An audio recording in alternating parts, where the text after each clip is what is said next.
Hello everyone, কেমন আছো সবাই? আশা করি সবাই অনেক ভালো আছো। আজকে আমরা কাজ, ক্ষমতা, শক্তি অধ্যায়টা শুরু করছি। তোমাদের স্কুল লেভেলে বলো কিংবা এসএসসি এক্সামে বলো, যেকোনো ক্ষেত্রেই এই চ্যাপ্টারটা খুবই গুরুত্বপূর্ণ। আজকে আমরা এমনভাবে পড়ার চেষ্টা করব, তোমার স্যার যত কঠিনই প্রশ্ন করার চেষ্টা করুক, তুমি যেন খুব কনফিডেন্টলি এই চ্যাপ্টারটা ভালো করতে পারো। তারই প্রথম ধাপ হচ্ছে আজকের ক্লাসটা। আমরা প্রথমত দেখো, অধ্যায়ের নামেই আছে কাজ, ক্ষমতা ও শক্তি। আমরা আজকে কাজ জিনিসটা শিখব এবং শক্তি সম্পর্কে একটু আইডিয়া নিব। এর পরের দিন আমরা ক্ষমতায় চলে যাব। আচ্ছা, প্রথমত কাজ জিনিসটা কি আসলে? তুমি কাজ করো, তোমার মা কাজ করে, তোমার বাবা কাজ করে, কিন্তু পদার্থবিজ্ঞানের ভাষায় কাজ হচ্ছে তুমি যখন কোনো কিছুকে সরাইতে চাও, কোনো কিছুকে একটা জায়গা থেকে আরেকটা জায়গায় সরাইতে চাইতেছো, এবং এই সরানোর জন্য তুমি বল প্রয়োগ করছো, তুমি ধাক্কা দিচ্ছ, তুমি টানতেছো, এবং তুমি কতটুকু সরাইতে পারলে, তুমি কতটুকু বল প্রয়োগ করেছিলে, সেই হিসাবে কাজ হিসাব করা হয়। অর্থাৎ তুমি একটা জিনিসকে সরাতে চাচ্ছ, বল প্রয়োগ করছো, কতটুকু সরাতে পারলে সেই হিসাবে তোমার কাজ পরিমাপ করতে হবে। একটা গল্প দিয়ে শুরু করি। অনেক প্রাচীন অনেক প্রাচীন একটা সময় একটা দেশ ছিল। দেশের নাম হচ্ছে, কি নাম দেবো, বানাচ্ছি জিনিসটা। দেশের নাম হচ্ছে ধরো তোমার নায়াগ্রা। হ্যাঁ, আমি জানি না এর নামে কোনো কিছু ছিল না, আমি একটা গল্প বলতেছি তোমাদেরকে। একটা নায়াগ্রা নামে একটা দেশ ছিল অনেক বছর আগে, ধরো 1000 বছর আগে। নায়াগ্রা দেশে দুই ধরনের মানুষ থাকতো। একটা ছিল একটু মোটা, আরেকটা ছিল একটু চিকন। তাদের মধ্যে যুদ্ধ হতো প্রতি বছর, যে এই বছর নায়াগ্রা দেশটা কারা শাসন করবে, মোটারা নাকি চিকনরা। তো এই মারামারি মানে একদম রক্ত মারামারি এমন না। মারামারির নিয়মটা এমন ছিল যে এক সাইডে থাকতো মোটারা, এক সাইডে থাকতো চিকনরা, মাঝখানে থাকতো একটা বল, এবং তারা সবাই এই বলটাকে টানাটানি করত। সবাই এই বলটাকে টানাটানি করত। বলটা যদি চিকনদের এখানে চলে আসতো তাহলে চিকনরা জয়ী হয়ে যেত। বলটা যদি এ পাশে চলে আসতো তাহলে মোটারা জয়ী হয়ে যেত। অনেকটা দড়ি টানাটানির মতো, কে জেতে সেই রকম। তো যথারীতি চিকনরা, যেমন আমাকে কি মোটা মনে হয়, আমি তো চিকন। তো চিকনরা কি চিন্তা করতেছে, তারা চিন্তা করতেছে আমি বলটাকে টেনে এপাশে নিয়ে আসবো, বলটাকে টেনে এপাশে নিয়ে এসে আমি জিতে যাব। তো তারা বল প্রয়োগ করছে এই দিকে, এফ বল প্রয়োগ করছে এই যে চিকন গোষ্ঠীগুলো। কিন্তু মোটারা কি ছেড়ে দেবে? তারা তো ছাড়তেছে না। তারা এইটাকে টাইন এই দিক ওদিক ওদিক ওদিক টানাটানি করার চেষ্টা করতেছে, যে না, যাই হয়ে যাক না কেন, চিকনদের হাতে ক্ষমতা দেওয়া যাবে না, বলটাকে ওই পাশে যেতে দেওয়া যাবে না। তো অনেক ধস্তাধস্তি হওয়ার পর এই বলটা অনেক কষ্টে, এই বলটা অনেক কষ্টে কি হয়েছে, অনেক ধস্তাধস্তির পর এই বলটা অনেক কষ্টে এই জায়গা থেকে মুভ করে এইখানে আসছে। অনেক কষ্টের পর ওখান থেকে ওখানে আসছে। তাহলে তার স্মরণ কতটুকু হয়েছে? স্মরণ মানে সে কতটুকু সরে গেছে। তুমি বলবে ভাইয়া এটা এখান থেকে এতটুকু সরে গেছে, এই স্মরণটাকে আমি বলছি এস। এখন তুমি খেয়াল করো, চিকনদের উদ্দেশ্য ছিল এফ বল প্রয়োগ করে এটাকে এখান থেকে এখানে নিয়ে আসা, এটাকে এই পাশে সরিয়ে নিয়ে আসা। চিকনরা কি সফল হয়েছে? চিকন তো অনেকটা সরায় ফেলছে।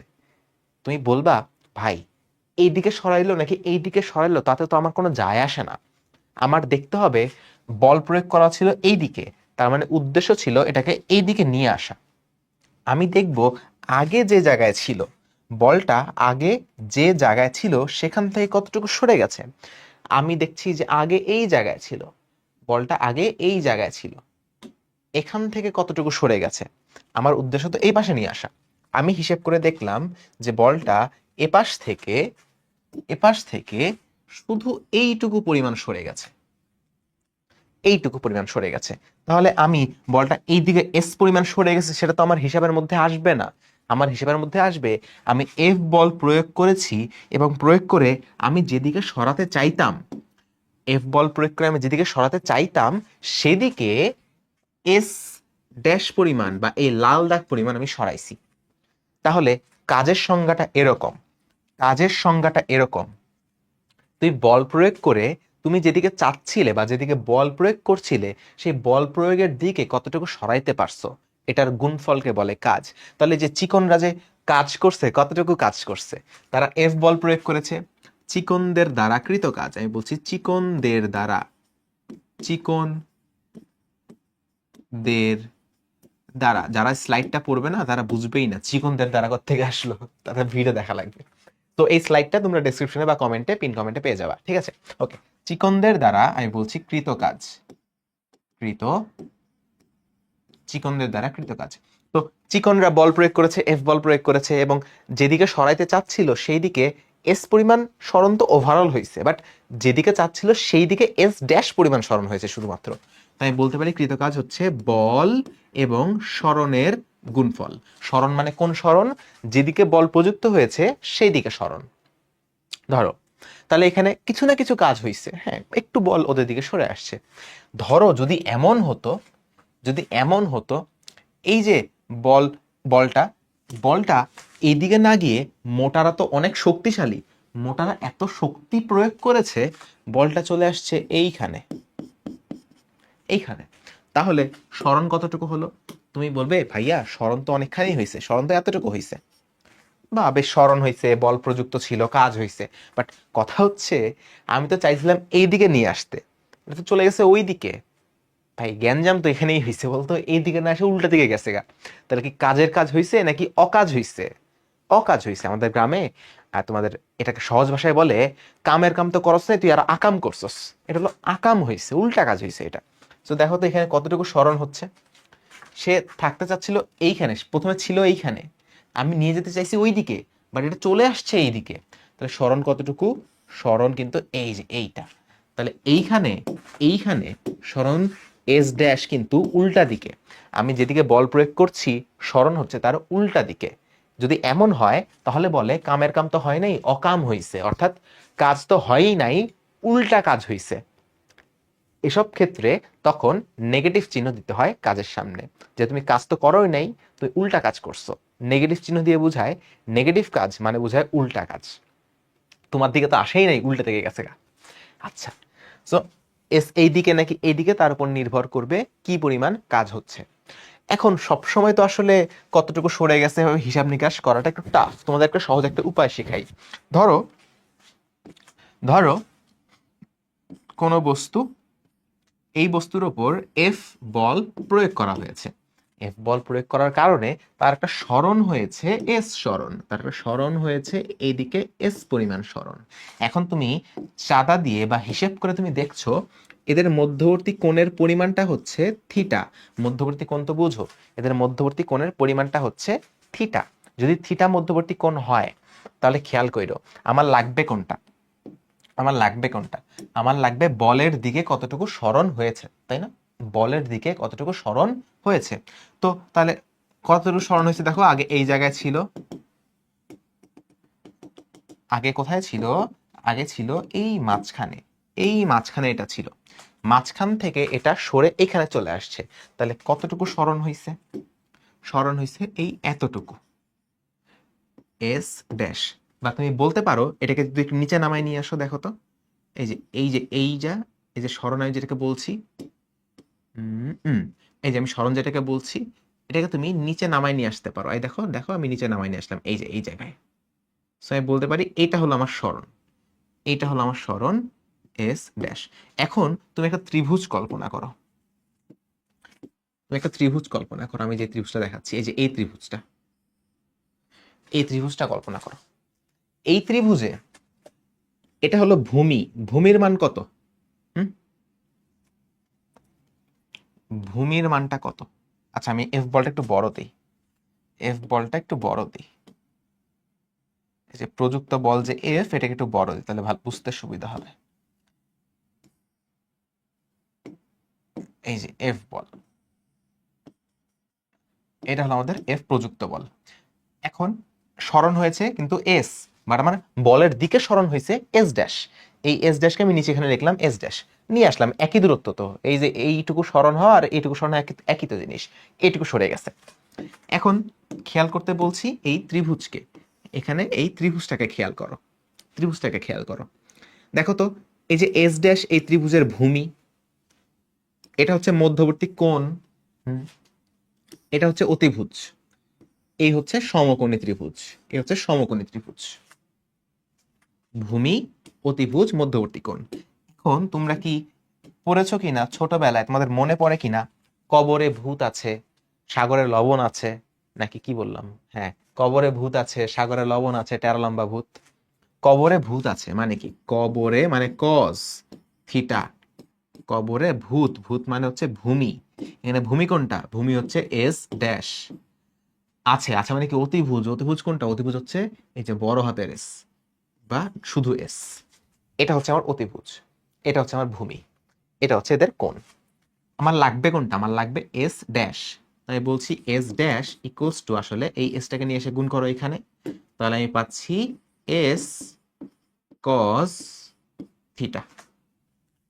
তাহলে তুমি যদি বল এবং সরণের মধ্যবর্তী কোণটা জানো, যদি বল ও সরণের মধ্যবর্তী কোণ জানো, তাহলে তুমি খুব সহজেই বলের দিকে কতটুকু সরণ হয়েছে সেটা বের করে ফেলতে পারবে। বল এবং সরণ, এই যে এস যতটুকু সরে গেছে, এদের মধ্যবর্তী কোণ হচ্ছে থিটা। থিটা যদি জানি, তাহলে বলের দিকে কতটুকু সরণ হয়েছে বা যেদিকে চাচ্ছিলাম সেদিকে কতটুকু সরণ হয়েছে, কতটুকু সরে গেছে, এস ড্যাশ, সেটা সহজে বের করতে পারবো এস কস থিটা দিয়ে। ঠিক আছে? আচ্ছা, তাহলে এই ভ্যালুটা যদি তুমি এখানে ইনপুট দাও, এই ভ্যালুটা যদি আমরা এখন এখানে ইনপুট দেই, তাহলে আমরা কি দেখছি? আমরা দেখছি আমরা পাবো কৃতকাজ W equals to F S cos theta. কৃতকাজ W equals to F S cos theta. W equals to F S cos theta, যেখানে এফ হচ্ছে প্রযুক্ত বল, এস হচ্ছে ওভারঅল সরণ, কত দিকে কোন দিকে সরছে, থিটা হচ্ছে বল এবং সেই সরণের মধ্যবর্তী কোণ, বল এবং সেই সরণের মধ্যবর্তী কোণ। তাহলে তুমি দেখছো কাজ কিন্তু কয়েক রকমের হতে পারে, ছবিতে আমরা দেখেছি। কাজের কাজ হইতে পারে, অকাজ হইতে পারে, অথবা আরেকটা কাজ হইতে পারে যে এই বলটা ধরো তোমার এইখানে সরে চলে আসলো, তাহলে এটা না গেছে এই পাশে, না গেছে ওই পাশে, এই লাইন বরাবরই সে ওঠা চলা করতেছে। তাহলে আমি কি বলতে পারি? কোনো কাজই হয় নাই। সে স্মরণ হয়েছে বাট কোনো কাজ তার হয় নাই, অর্থাৎ কাজ শূন্য। তাহলে কাজ পজিটিভ নাকি নেগেটিভ নাকি শূন্য, সেটা বের করার জন্য একটা রুল তোমাদের আমি শিখাই দেই। লা লা লা লা লা, দেখো, তাহলে কাজ কয় রকম হতে পারে? কাজ হতে পারে তিন রকম। কাজ এটা তিন রকম হতে পারে। এক, এটা হতে পারে ধনাত্মক বা পজিটিভ, যেটাকে বাংলা ইংলিশে বলে ধনাত্মক, বা যেটাকে আমরা বলছি পজিটিভ। কাজ হতে পারে ঋণাত্মক বা নেগেটিভ।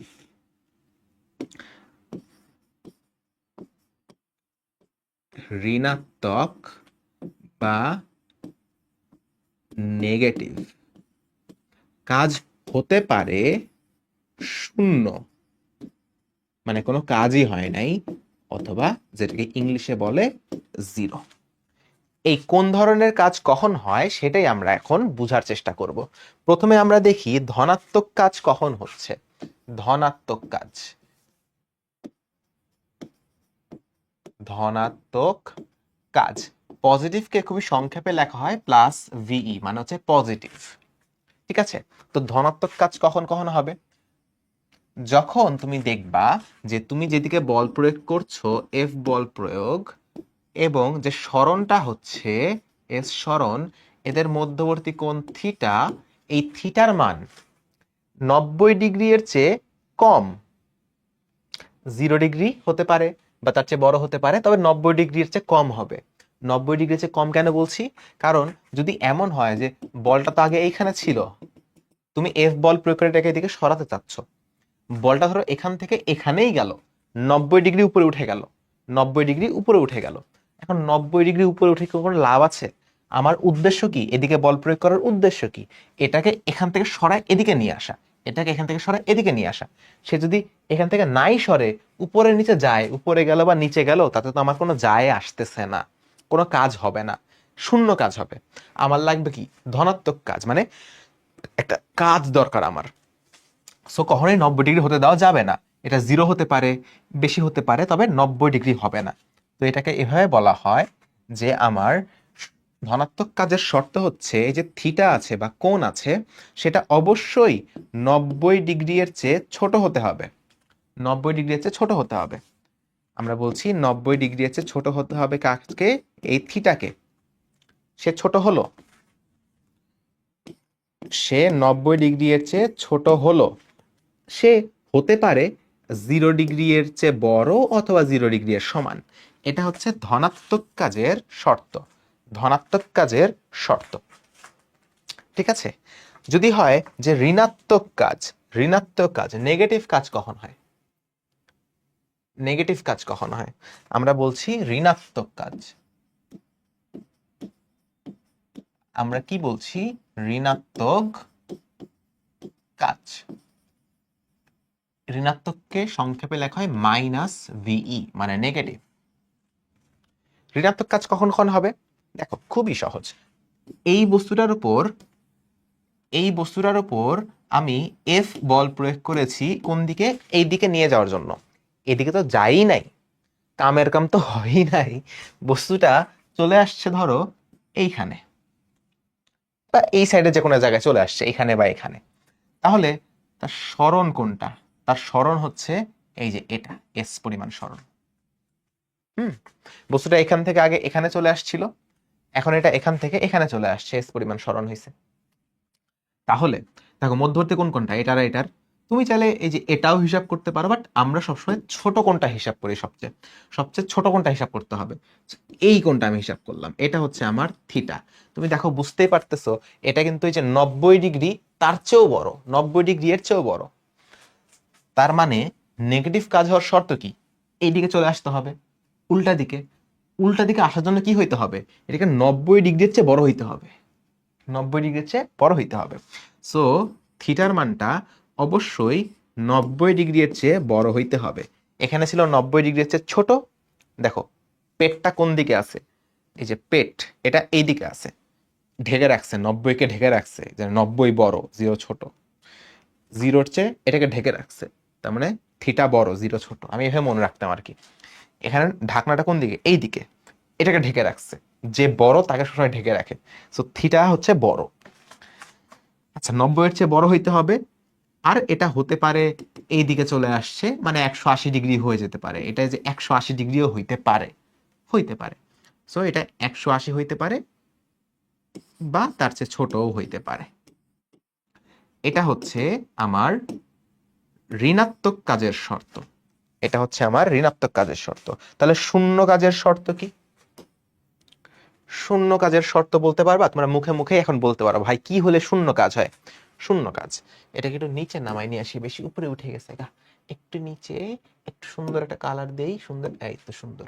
আচ্ছা এইটাকেও একটা এইটাকেও একটা সুন্দর কালার দেওয়া যায়। কি কালার দিব বলো তো? এটাই দিই, ঠিক আছে। আচ্ছা তাহলে এই কালার দিয়ে এখানে লিখি শূন্য কাজ। শূন্য কাজ, শূন্য কাজ মানে তো বুঝতেইছো, একদম জিরো, আন্ডা। শূন্য কাজ কখন হবে? দেখো শূন্য কাজ, তুমি শূন্য কাজ, দেখো তাহলে কখন হচ্ছে? যখন তুমি এই বস্তুর ওপর তুমি বল প্রয়োগ করছো এবং তার সরণ হয়েছে একদম লম্ব বরাবর, উপরে বা নিচে যে কোনো একদিকে সরণ হয়েছে, এখন একদম 90 ডিগ্রি। মানে এই ব্যাটা তো এদিকেও যায় নাই, এদিকেও যায় নাই, কামও হয় নাই, অকামও হয় নাই, কিছুই হয় নাই, এইদিকেই নড়াচড়া করছে। তাহলে এই যে এটা, এটা কি? এটা হচ্ছে 90 ডিগ্রি। তাহলে থিটা যদি 90 ডিগ্রি হয় তাহলে কাজ শূন্য। বাট এটা একটা কেস, আরো কেস আছে। যেমন যদি এমন হয় যে তুমি যে বল প্রয়োগ করছো ওই বল একদম লুথা, কোনো শক্তি না, বল মানে বলই না, বলের মান হচ্ছে শূন্য, তাহলেও কিন্তু কোনো কাজ হবে না। যদি আরেকটা হয় যে তুমি বল প্রয়োগ করছো কিন্তু মানে কোনো স্মরণই হয় নাই, কোনো মানে জিনিসটা সরেই নাই, স্মরণই হয় নাই, জিরো, তাহলেও কিন্তু কৃত কাজ শূন্য হবে। এই তিনটা কেসে, এই তিনটা কেসে, এই তিন ক্ষেত্রে, এই তিন ক্ষেত্রে কাজ সমান শূন্য হয়, কাজ সমান শূন্য হয়। আরেকটা ক্ষেত্রে কাজ শূন্য হয়, কেন্দ্রমুখী বলের দ্বারা কৃত কাজ শূন্য হয়। কেন্দ্রমুখী বলের দ্বারা কৃত কাজ মানে কি? মানে তুমি ধরো একটা বস্তুকে মানে ঘোরাচ্ছ, হ্যাঁ, দড়ির মধ্যে কোনো কিছুকে বেঁধে, যদি দেখাইতে পারতাম, যদি দেখাইতে পারি, কোনটা দেখাবো? আচ্ছা, দেখো আহ দেখতে পাচ্ছ কি? কালো কালার আনছি, দেখাই যাচ্ছে না। এই যে, এই যে, যদি তুমি এটাকে ধরে এমনি ঘুরাও, ঘুরাইতেছি, দেখছো? ধরে যদি এমনি ঘুরাও, এটা কি এমনি এমনি ঘুরতেছে না, আমার কিন্তু হাত দিয়ে একটা টান দেওয়া লাগতেছে এই সুতার মধ্যে। সুতার মধ্যে হাত দিয়ে একটা টান দেওয়া লাগতেছে। ধরো এটা হলো হাত, হ্যাঁ এটা আমার হাত, এটা হচ্ছে সুতা, এটা আমার ঘুরতেছে চারিদিকে, হ্যাঁ ঘুরতেছে চারিদিকে। তো তুমি একটা ক্ষুদ্র সময় চিন্তা করো, এটা ইউজুয়ালি একটু এই দিকে ঘোরার চেষ্টা করতেছে, এই দিকে তার স্মরণ হচ্ছে। আমি বল প্রয়োগ করতেছি কোন দিকে? আমি কিন্তু সুতা ধরে টান দিচ্ছি, আমি কিন্তু সুতা ধরে বল প্রয়োগ করছি, এবং তার স্মরণ হচ্ছে এই দিকে। তুমি খেয়াল করো, খেয়াল করো, এই যে এটা আছে, এই যে এইভাবে দেখো, আমি যখন টান দিচ্ছি এটা এমনে ঘুরতেছে, এমনে ঘুরতেছে, এমনে ঘুরতেছে। তাহলে এটা এমনে ঘুরতেছে, এটা অলমোস্ট এটা 90 ডিগ্রি হয় এটা, হ্যাঁ আমার আঁকাতে একটু ভুল হতে পারে, 90 ডিগ্রি হয়। তো বল আর সরণ 90 ডিগ্রি করে আছে। তাহলে এখানে আমি বলতে পারি কেন্দ্রমুখী বল দ্বারা কৃত কাজ। এটা কেন্দ্রমুখী, হাত আমার কেন্দ্র না, আমার হাতকে কেন্দ্র করে ঘুরতেছে না, দেখো তো, আমার হাতকে কেন্দ্র করে ঘুরতেছে, আমার হাত হচ্ছে কেন্দ্র, এটা হচ্ছে কেন্দ্র, এই দেখো আমার হাত হচ্ছে কেন্দ্র। তো আমার হাতকে কেন্দ্র করে ঘুরছে, এটা হচ্ছে কেন্দ্র, এটাকে কেন্দ্র করে এটা ঘুরতেছে। আমি বলতে পারি কেন্দ্রমুখী বল দ্বারা কৃত কাজ,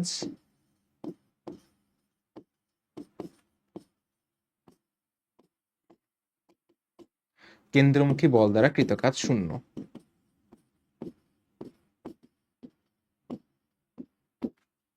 কেন্দ্রমুখী বল মানে যেই বলটা কেন্দ্রের দিকে কাজ করে, এই বলটা হচ্ছে আমার কেন্দ্রমুখী বল, এই বলটা হচ্ছে আমার কেন্দ্রমুখী বল, কেন্দ্রমুখী বল। এটা কোনটা? এটা হচ্ছে আমার এই যে কেন্দ্র, এই কেন্দ্রমুখী বল এটা, ঠিক আছে? ওকে, আচ্ছা তাহলে আমরা কাজ কখন হয় হয় না এই সব কিছু আমরা বুঝতে পারলাম, হয় হয় না এটা আমরা বুঝতে পারলাম। Let's go. শক্তি, কাজের আইডিয়া আমাদের ক্লিয়ার হয়েছে, কাজের আইডিয়া আমাদের ক্লিয়ার হয়েছে। আমরা হয়তো একটা কাজের অঙ্ক করতে পারি, দাঁড়াও একটা কাজের অঙ্ক করে নিয়ে আসি। এটা দেখো, এই সিকিউ এর টা আমরা এখন করি, সিকিউ এর সিকিউ এর গ নাম্বারটা এখন করি, এটা ঘ নাম্বার একটু পরে করব, আর আরেকটা অঙ্ক করব, এই অঙ্কটা করব, দাঁড়াও।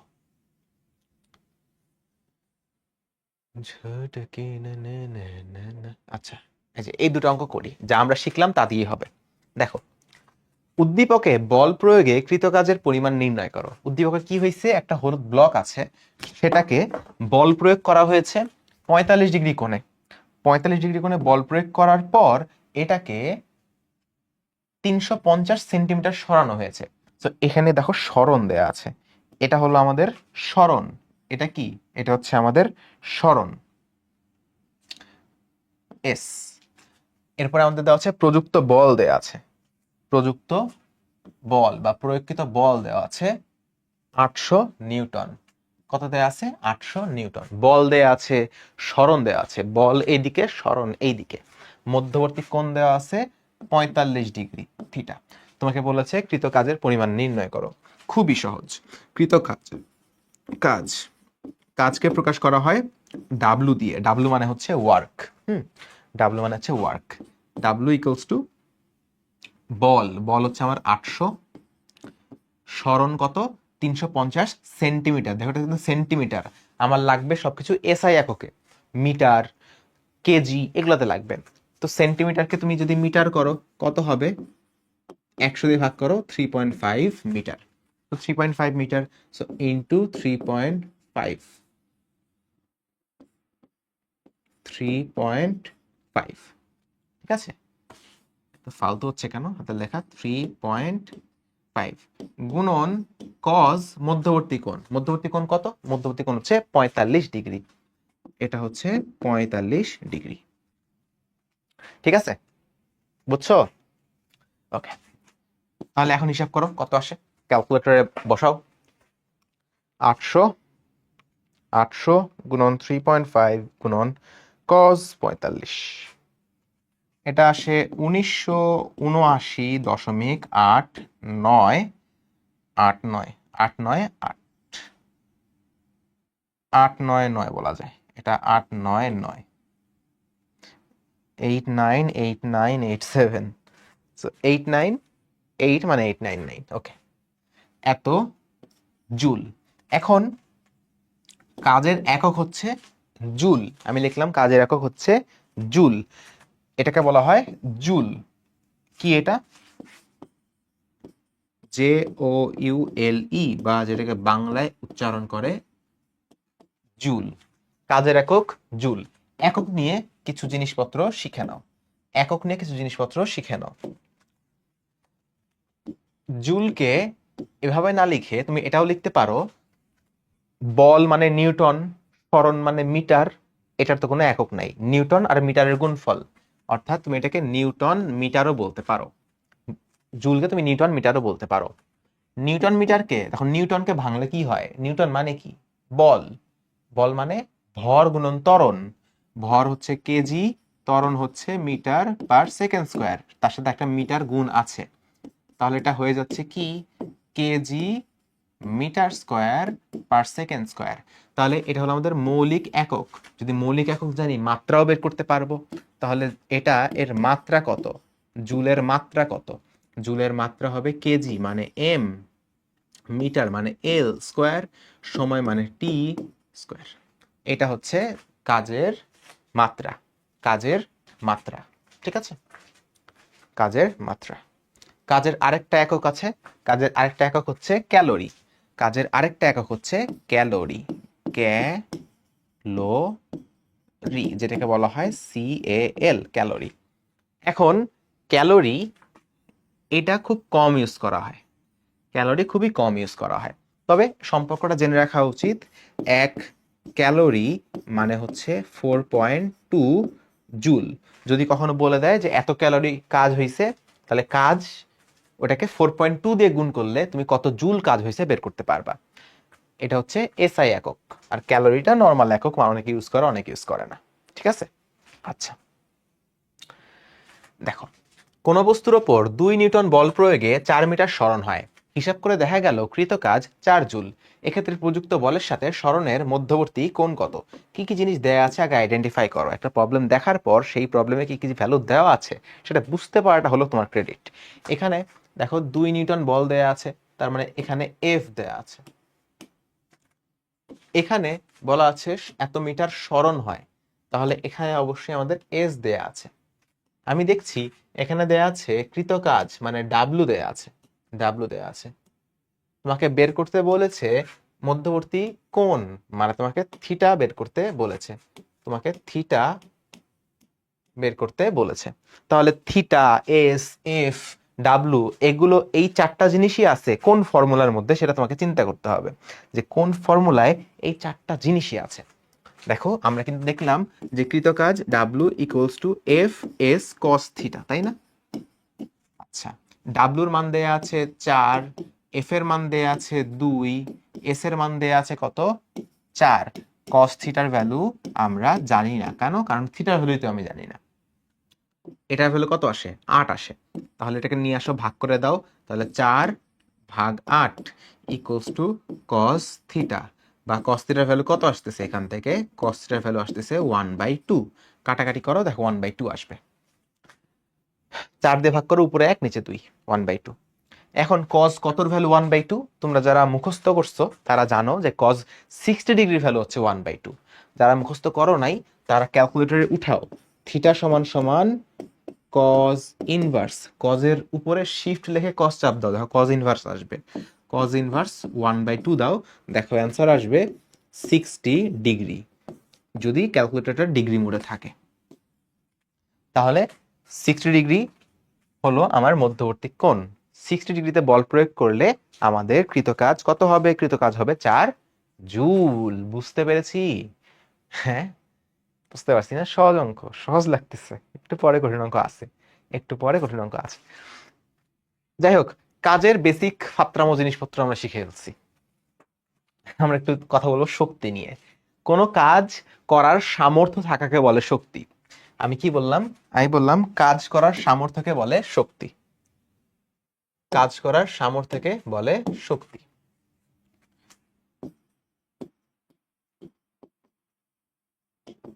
কাজ করার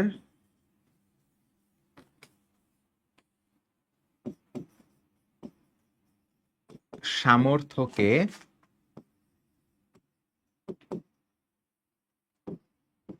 বলে শক্তি।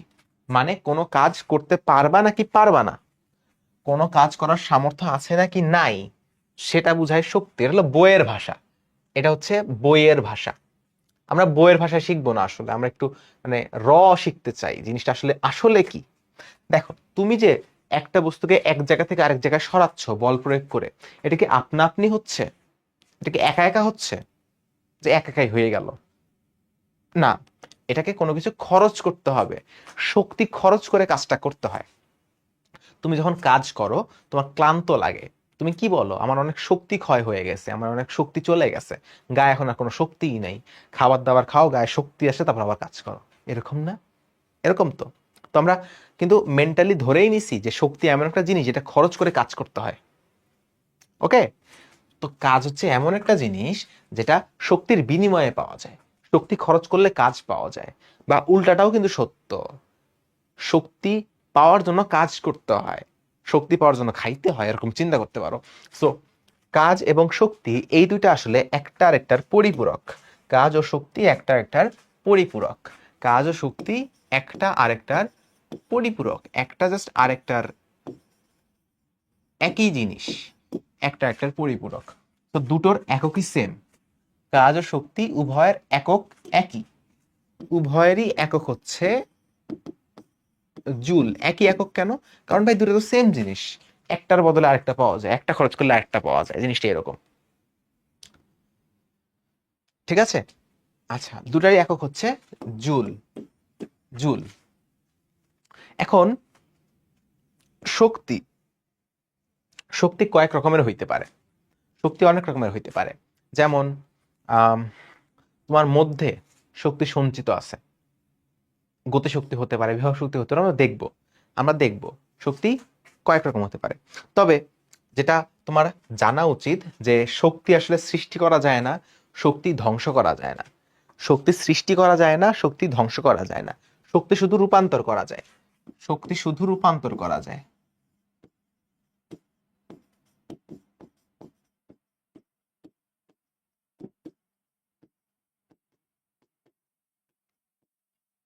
মানে তোমার মধ্যে রাসায়নিক শক্তি আছে, রাসায়নিক পদার্থ আছে, তুমি সেটাতে বিদ্যুৎ শক্তি বানাইতে পারবা। বিদ্যুৎ এক ধরনের শক্তি। আলো, আলো এক ধরনের শক্তি। তুমি বিদ্যুৎ আছে তোমার কাছে, তুমি বিদ্যুৎকে আলো বানাইতে পারবা। হ্যাঁ, কিন্তু এমন হবে না তোমার কাছে বিদ্যুৎ শক্তি আছে, তুমি এটা ভ্যানিশ করে দিলা, নষ্ট করে দিলা। নষ্ট হয় না, ওইটা কোনো না কোনো ভাবে রূপান্তরিত হয়ে যাবে অন্য কোনো শক্তিতে। বুঝছো? এই মহাবিশ্বে যে টোটাল যে এনার্জি, পাওয়ার, শক্তি, সেই শক্তির পরিমাণটা, কাজ করতে পারার ক্ষমতা, এটা নির্দিষ্ট। এটা নির্দিষ্ট। তুমি তৈরি করতে পারো না, তুমি অন্য কোনো শক্তির সোর্স থেকে শক্তি কনভার্ট করতে পারো। দেখো, বিদ্যুৎ বানানোর জন্য বিদ্যুৎ কিন্তু ওই যে চুলায় আগুন দিলা বিদ্যুৎ তৈরি হইতেছে, বা শুয়ে রইছো বিদ্যুৎ হয়ে যাচ্ছে, এমন না। বিদ্যুৎ একটা শক্তি। বিদ্যুৎ তৈরি করার জন্য অনেক পরিশ্রম করা লাগে, আগুনে অনেক কিছু পুরাইতে হয়। তোমার যে তেল, অনেকে গ্যাস দিয়ে শক্তি উৎপাদন করে, মানে বিদ্যুৎ শক্তি। অনেকে আলো, যে সূর্যের যে আলো, সেই আলো থেকে বিদ্যুৎ বানায়। মানে অন্য কোনো শক্তি লাগবে কোনো একটা শক্তি বানাইতে হলে। শক্তি তার মানে তুমি বানাচ্ছ না, তুমি অন্য শক্তিকে আরেকটা শক্তিতে রূপান্তর করতেছো। তার মানে শক্তি কখনো সৃষ্টি হয় না বা ধ্বংস হয় না। শক্তি সৃষ্টি হয় না, সৃষ্টি হয় না, শক্তির ধ্বংস হয় না। শক্তির ধ্বংস হয় না। বুঝছি? শক্তির সৃষ্টি হয় না, শক্তির ধ্বংস হয় না। অনেক রকমের শক্তি থাকতে পারে, সেগুলো আমরা এখন একটা একটা করে দেখার চেষ্টা করব। আমাদের বইয়ে মেইনলি দুই ধরনের শক্তি আমাদের জানতে হয়, একটা হচ্ছে গতিশক্তি, একটা হচ্ছে বিভব শক্তি। গতিশক্তি, গতিশক্তির ইংরেজি হচ্ছে kinetic energy. Kinetic energy. Kinetic. Kinetic শব্দের অর্থ হচ্ছে গতি বা গতি সংক্রান্ত, কোনো কিছু মোশনে আছে, কোনো কিছু চলাচল করতেছে, কোনো কিছু গতিশীল অবস্থায় আছে, এটা বোঝায় কাইনেটিক শব্দ দিয়ে। আচ্ছা, গতিশক্তিকে প্রকাশ করা হয় বড় হাতের টি দিয়ে, মানে তোমাদের বইয়ে বড় হাতের টি দিয়ে প্রকাশ করা হয়, অনেক জায়গায় ই দিয়েও প্রকাশ করা হয়, একটা দিয়ে প্রকাশ করলেই হয়, কোনো সমস্যা নেই। দেখো, গতি শক্তি, যেই শক্তি গতির কারণে সৃষ্টি হয় তাকে বলা হয় গতিশক্তি। তোমাকে আমি একটা অপশন দেই। তুমি ধরো আমার বাসায় চুরি করতে আসছো, আমি তোমাকে ধরে ফেলছি, ধরে আমি তোমাকে 3টা অপশন দিলাম যে তুই তো আমার বাসায় চুরি করতে আসছিস, তোকে তো শাস্তি দিতেই হবে। এখন 3টা বাস আছে, 3টা বাস আছে, হ্যাঁ 3টা বাস, এটা একটা বাস, এটা একটা বাস, আরে কি হলো কি হলো, আরেকটা বাস হচ্ছে এটা একটা বাস, 3টা বাস। একটা হচ্ছে হানিফ, একটা হচ্ছে বিআরটিসি, আরেকটা হচ্ছে নষ্ট। হানিফ বাসটা কি? হানিফ বাসটা অনেক জোরে আগায় আসতেছে, বিআরটিসিটা আস্তে আস্তে আগে আসতেছে, বেগ একটু কম, নষ্ট বাস চলতেইছে না। এটার বেগ অনেক বেশি, এটার বেগ কম, এটার কোনো বেগই নাই, এটার কোনো বেগই নাই। তাহলে তোমাকে আমি অপশন দিলাম যে কোন বাসের সামনে তুমি দাঁড়াবা, কোন বাসের সামনে যায় তুমি দাঁড়াবা। তুমি যদি বুদ্ধিমান হও তুমি কি বলবা? তুমি বলবো ভাই আমি এই নষ্ট বাসের সামনে যা দাঁড়াবো। কেন? কারণ এই বাস স্থির অবস্থায় আছে, চুপচাপ, আমার কোনো ক্ষতি করবে না। তুমি যদি মাথার মধ্যে মানে বুদ্ধি না থাকে, মাথার মধ্যে যদি গু থাকে, তুমি দেখবা তুমি এখানে যায় দাঁড়াবা, যে আরে কত জোরে গাড়িটা আসতেছে, যায় দাঁড়াই। ওখানে হইলে কিন্তু তুমি একটা ধরা খাবা। কেন? কারণ অনেক জোরে আসতেছে, তোমার মাইরে একদম মাটির সাথে মিশাই দিয়ে চলে যাবে। সো আমাদের ইনস্টিংক্ট হচ্ছে আমরা এখানে দাঁড়াবো কারণ এটার মধ্যে কোনো গতি নেই। এখানে দাঁড়াবো না কারণ এটার মধ্যে একটু গতি আছে, এখানে অনেক গতি আছে। সো যদি তোমার একটা অপশন আমি কমাই দেই, যদি আমি একটা অপশন কমাই দেই যে না এই নষ্ট বাস বলে কোনো কিছু নাই, নষ্ট বাস বলে কোনো কিছু নাই, এটার সামনে দাঁড়ানো যাবে না, তখন তুমি বলবা তাহলে আমি এটার সামনে দাঁড়াবো কারণ এটার বেগ অনেক কম, এটার গতি অনেক কম। কেন ওটার সামনে দাঁড়াবা না? কারণ তুমি জানো গতি বেশি মানে ওটার মধ্যে একটা কোনো কিছু একটা আছে, ওকে মাইয়া দিলে আমি শেষ। এই যে কোনো কিছু একটা আছে, বেগ অনেক বেশি, গতি অনেক বেশি, অনেক জোরে আসতেছে, এটার মধ্যে কিছু একটা আছে যেটা অনেক বেশি, এটাকে বলা হয় গতিশক্তি। এটাকে আমরা বলছি গতিশক্তি। কাজেই যার বেগ বেশি তার মধ্যে কোনো একটা নির্দিষ্ট শক্তি অনেক বেশি থাকে, যেই শক্তি দিয়ে তোমাকে মারলে তুমি শেষ, এটা হচ্ছে গতিশক্তি। এটা হচ্ছে গতিশক্তি বা কাইনেটিক এনার্জি। যেটার মধ্যে বেগ কম সেটার মধ্যে কোনো একটা শক্তি আছে যেটা কম, এটাকে আমরা বলছি গতিশক্তি। যেটা স্থির, যেটার মধ্যে কোনো গতি নাই, স্থির, বেগ নাই, গতি নাই, সেটাকে আমরা বলছি এটার মধ্যে কোনো একটা শক্তি নাই, সেটা হচ্ছে গতিশক্তি। কাজেই বস্তুর গতির ওপর যেই শক্তি নির্ভর করে সেটাকে আমরা বলছি গতিশক্তি। সো এটা শিওর যে গতিশক্তি যেটা সেটা বেগের সমানুপাতিক, বেগ বাড়লে গতিশক্তি বাড়ে। তোমাকে আরেকটা অপশন দিই, হ্যাঁ মানে তোমাকে অপশনই দিব আজকে, তোমার লাইভ ডিসিশন নেওয়াবো তোমাকে দিয়ে। আচ্ছা তুমি তো বেসিক্যালি এখানে দাঁড়াবা না, তুমি তো এখানে দাঁড়াবা তাই না? আচ্ছা তোমাকে আমি আরেকটা অপশন দিই, তোমাকে এই পাশে নিয়ে আসি। তোমাকে আমি অপশন দিলাম যে আহ হানিফ বাস, হ্যাঁ হানিফ বাস, এই সেম জিনিসটাই এখানেও আছে, তবে এখানে যেমন আমি বেগ কমাই দিছিলাম, এখানে বেগ কমাবো না, এখানে বেগ কমাবো না। এখানে হানিফ বাস ছিল, এবার ধরো এখানে একটা সিএনজি আছে, সিএনজির কি বেগ সমান বাসের যে বেগ ছিল, সিএনজিরও সেই সেম বেগ। এবং একটা ধরো রিক্সা আছে, রিক্সা কেমনে আঁকাবো, এই যে রিক্সা, একটা রিক্সা আছে, এই রিক্সাটা ধরো বেগ সেম। এখন তো মানে ওই যে মেশিনওয়ালা রিক্সা চলে আসছে না, ইলেকট্রিক রিক্সা চলে আসছে, অনেক বেগে চালাচ্ছে একদম বিন্দাস। তো তুমি কোনটার সামনে দাঁড়াবা? তুমি যদি বুদ্ধিমান হও তাহলে তুমি অবশ্যই এখনো নিচেরটা চুজ করবা যে ভাই আমি রিক্সার সামনে দাঁড়াবো, বাসের সামনে আমি দাঁড়াবো না। কারণ বাসের ভর অনেক বেশি, বাসের কি বেশি, বাসের ভর অনেক বেশি, অনেক ভারী। সিএনজি আছে ভর মোটামুটি আছে, রিক্সার ভর হলো সবচেয়ে কম। রিক্সা যদি আমাকে ধাক্কা দেয় আমার ব্যথা কম লাগবে, বাস যদি আমার ধাক্কা দেয় ব্যথা পরের হিসাব, আমি ডিরেক্ট কবরে যাব, তাই না? তো এমন একটা জিনিস আছে যেটা ভর যদি বেশি হয়, গতিশীল বস্তুর ভর যদি বেশি হয় তাহলে বেশি শক্তি থাকে, এটা হলো গতিশক্তি। গতিশীল বস্তুর ভর যদি কম হয় তাহলে এই গতিশক্তি কম থাকে। বুঝতে পারছো? সো আমরা এটাকে সামারাইজ যদি করি, যে এই পুরো জিনিসটাকে সামারাইজ করি, তাহলে আমরা বলতে পারবো গতিশক্তি টি সমান সমান হাফ এম ভি স্কোয়ার। সূত্রটা হচ্ছে গতিশক্তি T equals to half M V square. Half M V square. তোমরা বড় হইলে এটার একটা প্রমাণ দেখবা, যখন উচ্চ মাধ্যমিকে উঠবা একটা প্রমাণ আছে, প্রমাণ দেখবা। তো এখানে টি হচ্ছে গতিশক্তি, এম হচ্ছে ভর। দেখো এম এর মান যদি তুমি বাড়াও, এম এর মান যদি তুমি বাড়াও, টি এর মানও কিন্তু বাড়বে। যদি তুমি ভি এর মান বাড়াও তাহলে কিন্তু টি এর মান বাড়বে, বুঝছো? সো একটা বাড়লে আরেকটা বাড়বে। T equals to half M V square, right? বুঝছি? ওকে, ঠিক আছে, বুঝতে পারছি। T equals to half M V square.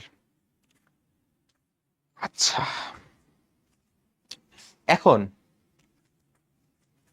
দেখো, তুমি যদি একটা বস্তুর গতিশক্তি বৃদ্ধি করতে চাও, তুমি কি করতে চাইতেছো? কোন বস্তুর গতিশক্তি বৃদ্ধি করতে চাচ্ছ। এই যে বস্তু, এই বস্তুর এখন একটা বেগ আছে, ধরো আদি বেগ ইউ, তাহলে এখন এর একটা গতিশক্তি আছে হাফ এম ভি, মানে তো বেগ, এখানে বেগ কত? ইউ, তাহলে হাফ এম ইউ স্কোয়ার। তুমি এটার বেগ বাড়াচ্ছ, বেগ বাড়িয়ে ভি করলা, ইউ থেকে বাড়িয়ে ভি করলা। তাহলে এখানে বেগ যদি বেড়ে যায়, বেগ বাড়লে কি বাড়বে? গতিশক্তিও বাড়বে। তাহলে গতিশক্তিটা বেড়ে হয়ে গেল হাফ এম ভি স্কোয়ার।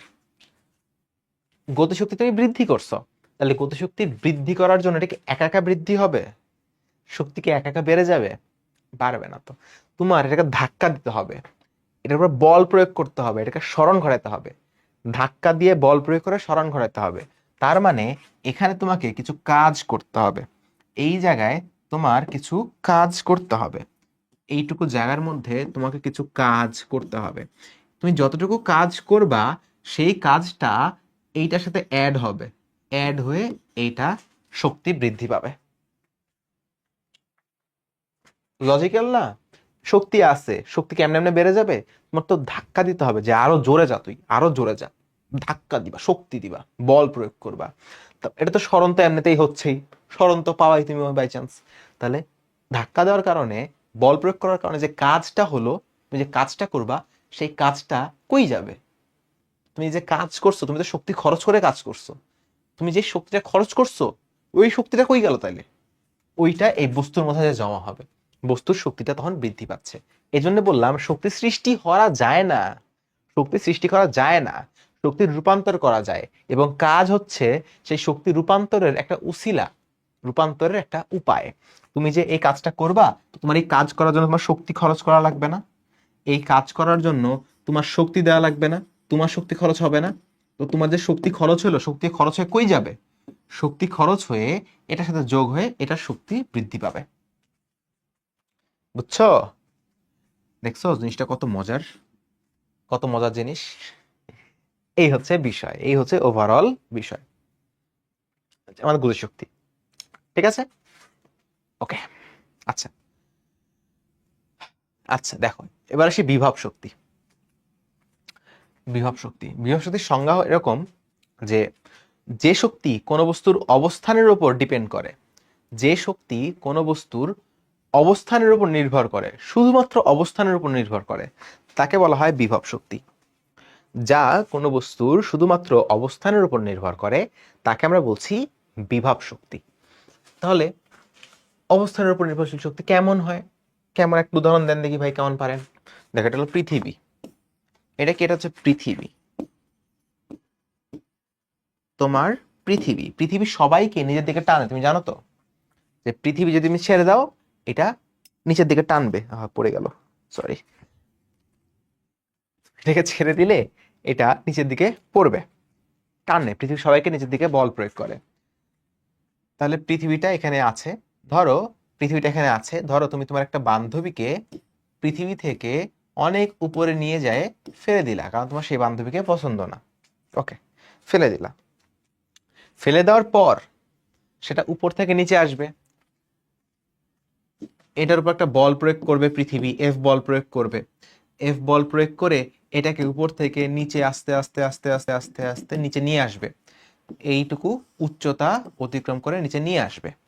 আচ্ছা, এখন এটাকে এভাবে বলা যায়, এটাকে এভাবে বলা যায়, পৃথিবী যে বল প্রয়োগ করে স্মরণ ঘটাইলো, বল প্রয়োগ করে স্মরণ ঘটাইলো, পৃথিবী একটা কাজ করছে না?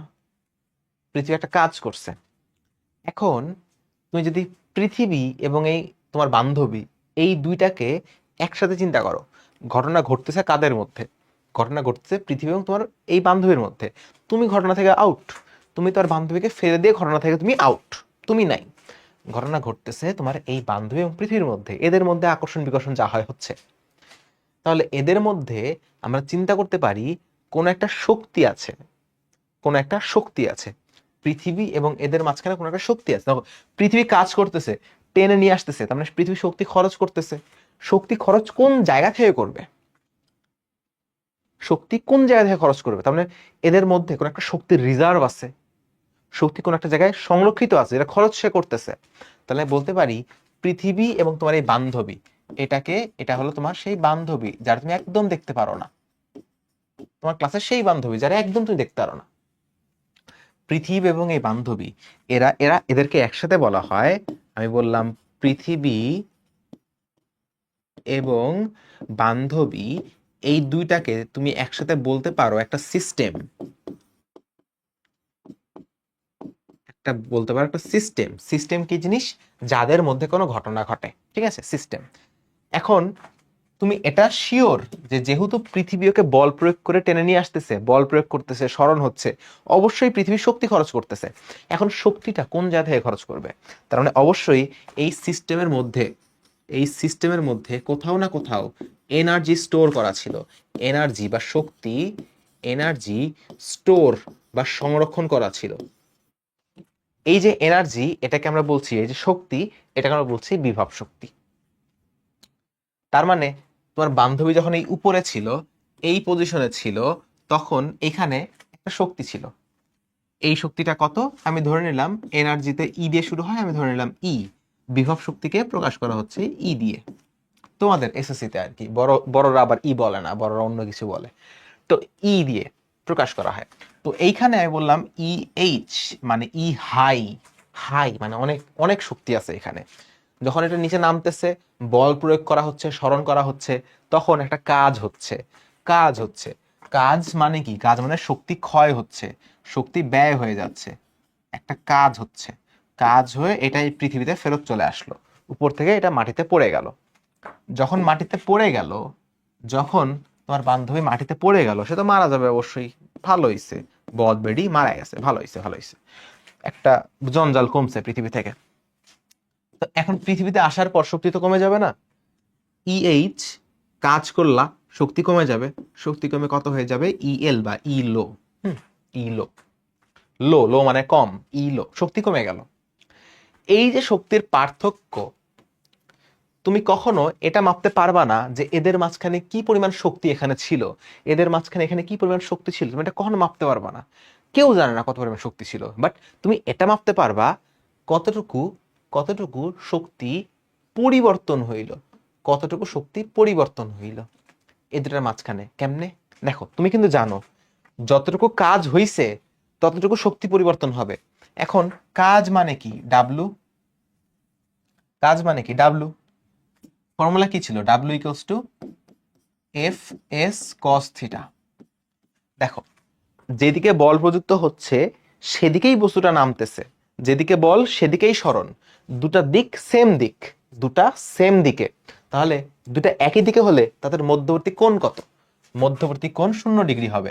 তাহলে এফ হচ্ছে প্রযুক্ত বল, এস হচ্ছে সরণ, বা আমি বললাম যেহেতু এইচ উচ্চতা, আমি এটাকে বললাম এইচ কজ 0 ডিগ্রি। এখন বল, কতটুকু বল প্রয়োগ করা হচ্ছে এই বস্তুর ওপর? তোমরা জানো পৃথিবী সবাইকে তার ওজনের সমান বলের নিচের দিকে টানে। ওজন মানে কি? ভর গুণন অভিকর্ষ ত্বরণ। তাহলে এটা মানে কি? বল কতটুকু? বল ওজনের সমান। ওজন কত? ভর গুণন অভিকর্ষ ত্বরণ জি, এইচ। আর কস 0 ডিগ্রি ভ্যালু হচ্ছে 1।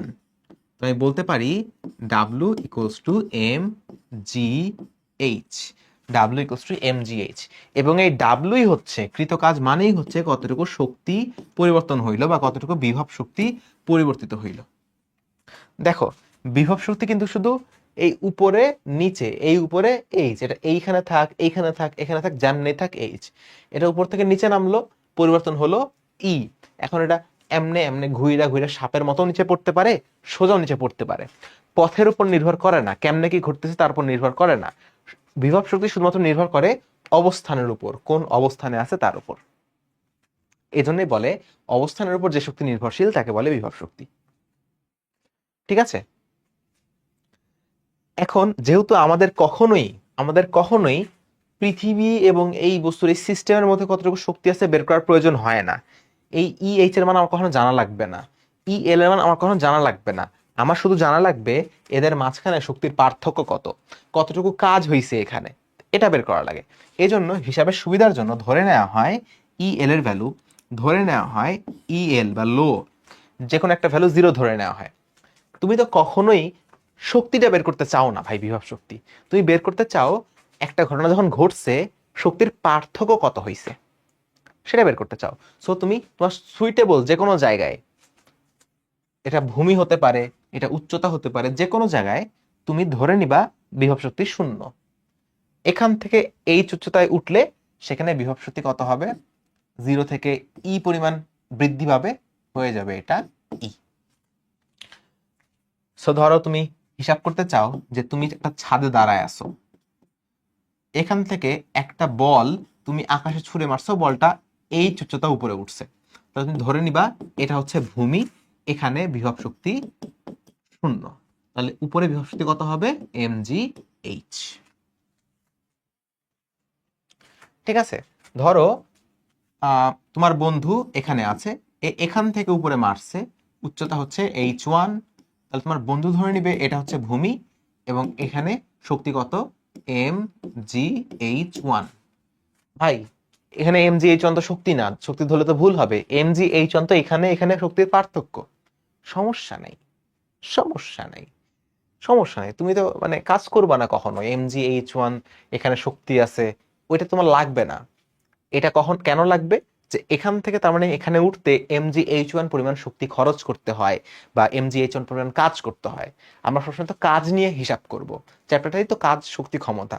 সো তুমি যদি mgh1 ধরো তোমার তো কোনো সমস্যা নাই, তুমি তো আলটিমেটলি ওই কাজ হিসাব করবা।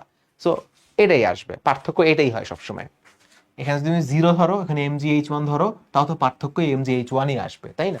ওকে, সো কোনো ইস্যু নাই, কোনো সমস্যা নাই এখানে। আচ্ছা, সো আশা করি আমরা এটা বুঝতে পারছি কোথায় ভূমি ধরতে হবে, কখন 0 ধরতে হবে। তাহলে বিভব শক্তি একটা উচ্চতায় হচ্ছে mgh, mgh। আচ্ছা, বিভব শক্তির আরেকটা বেশ পপুলার একটা ভার্সন আছে, সেটা হচ্ছে স্প্রিং এর বিভব শক্তি। সেটা হচ্ছে স্প্রিং এর বিভব শক্তি, আমরা এখনই দেখছি, দাঁড়াও।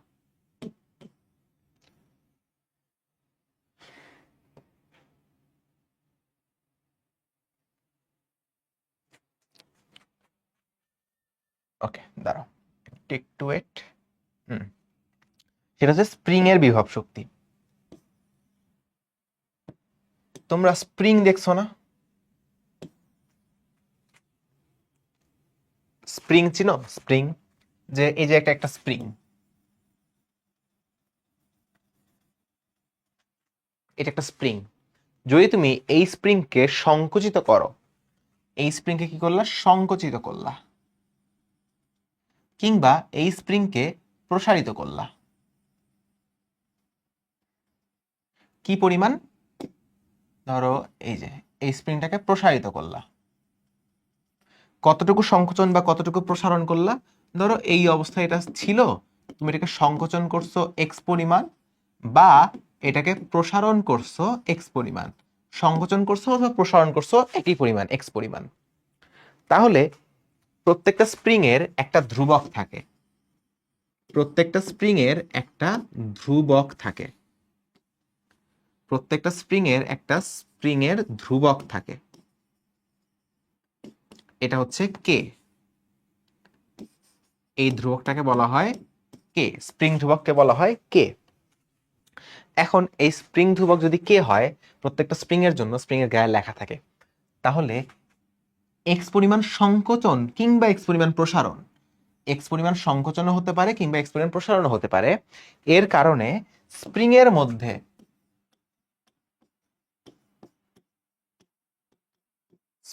এর মাঝে সঞ্চিত শক্তি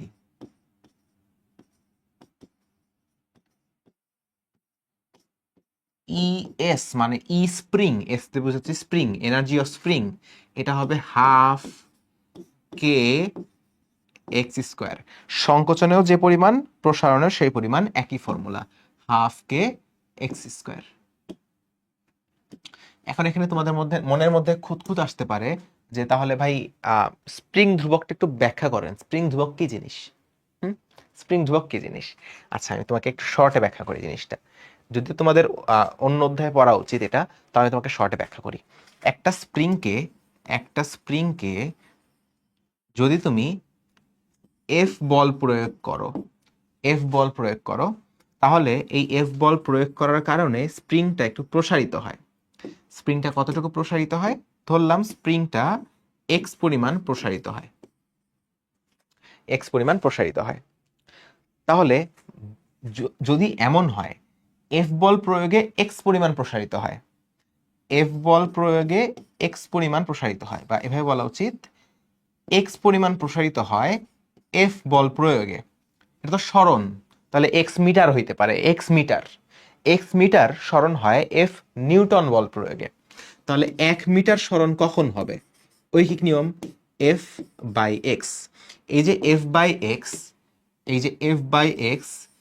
এফ বাই এক্স কে বলা হয় স্প্রিং ধ্রুবক কে। তাহলে যদি তুমি এই এফ বাই এক্স এখানে বসাও, তাহলে এটা কি আসবে? হাফ কে এর জায়গায় কি বসাবা? F by X into X square. তাহলে কি আসবে? হাফ এফ, এখানে একটা এক্স, এখানে দুইটা এক্স, তাহলে কাটাকাটি হয়ে থাকবে একটা এক্স, তাই না? তাহলে এখানে কাটাকাটি হয়ে কি থাকবে? হাফ এফ, একটা এক্স থাকবে। এটা হলো আমাদের সঞ্চিত শক্তি। তাহলে ইএস এটা বলা যায় হাফ কে এক্স স্কোয়ার, এটা বলা যায় হাফ এফ এক্স। ঠিক আছে? এবং এইখান থেকে তুমি বলতে পারো যে তাহলে কে সমান সমান এফ বাই এক্স, অথবা F equals to K x. ঠিক আছে? তোমাদের জন্য এটুকু জানলে এনাফ।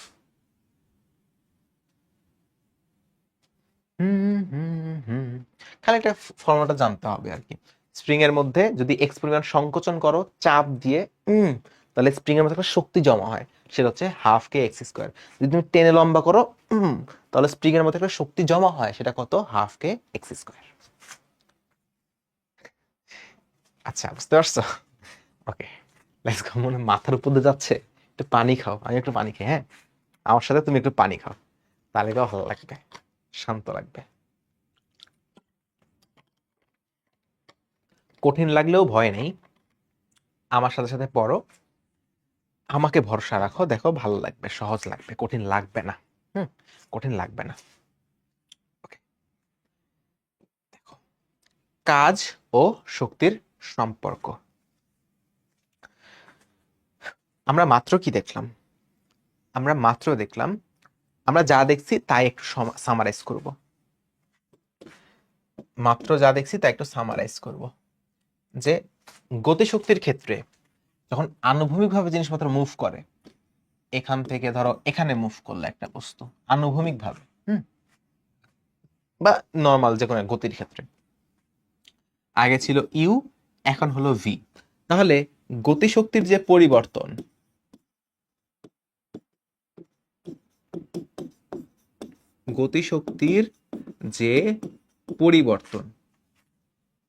গতিশক্তির পরিবর্তন কত?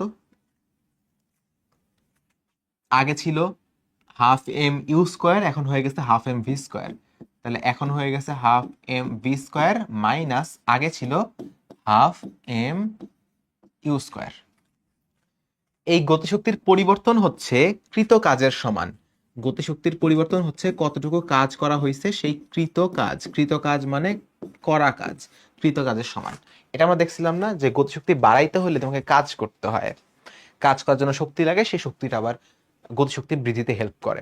সো যতটুকু কাজ করবা সেই কাজটা গতিশক্তি বৃদ্ধি করবে, কাজটা গতিশক্তি বৃদ্ধি করবে। আচ্ছা, আবার আমরা দেখলাম যে বিভব শক্তির পরিবর্তন এটাও কৃত কাজ।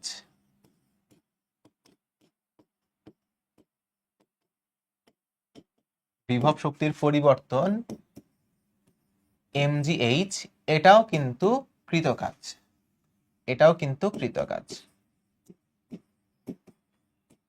ঠিক আছে, তো তোমাদের বইয়ে এই পার্টটা লেখা নাই, তোমাদের বইয়ে মেজরিটি লেখা আছে এই পার্টটা। হ্যাঁ, সো এইটা পড়তে হবে। গতিশক্তির পরিবর্তন হচ্ছে কৃত কাজ এবং এখান থেকে প্রশ্ন আসবে, প্রশ্ন আসবে। যেমন একটা প্রশ্ন তোমাদের আমি দেখাই, একটা প্রশ্ন আমি তোমাদেরকে দেখাই, এটা দেখো। এই যে আগের অঙ্কটা করতেছিলাম না, ওটার একটা পার্ট। উক্ত বল একই সময়ের জন্য যদি ভূমির সাথে 45 ডিগ্রি না হয়ে 60 ডিগ্রি কোণে ক্রিয়াশীল থাকে, তবে গতিশক্তির কোনো পরিবর্তন হবে কিনা ব্যাখ্যা করো। তোমাকে বলছে গতিশক্তির পরিবর্তন হবে নাকি হবে না, গতিশক্তির পরিবর্তনের মান কত। যদি গতিশক্তির পরিবর্তন 0 হয় তাহলে কোনো পরিবর্তন নাই, যদি গতিশক্তির পরিবর্তন একটা ভ্যালু থাকে তাহলে বলবো হ্যাঁ গতিশক্তির পরিবর্তন হবে। এখন গতিশক্তির পরিবর্তন মানে কি মাত্র আমরা দেখলাম।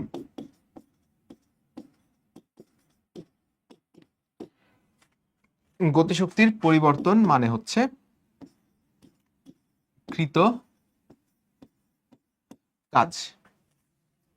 গতিশক্তির পরিবর্তন মানে হচ্ছে কৃত কাজ। এখানে কৃত কাজ কত দেখো তো। আমাদের মনে আছে সরণ দেখছিলাম আমরা, সরণ হচ্ছে 3.5 মিটার, 350 সেন্টিমিটার। প্রযুক্ত বল হচ্ছে 800 নিউটন। আচ্ছা, অ্যাঙ্গেল দেওয়া আছে 60 ডিগ্রি। তাহলে কৃত কাজ ইকুয়ালস টু ডাব্লু।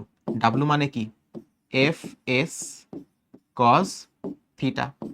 কারণ এফ মানে কত, এফ মানে হচ্ছে 800, এস মানে হচ্ছে 3.5 কজ 60 ডিগ্রি।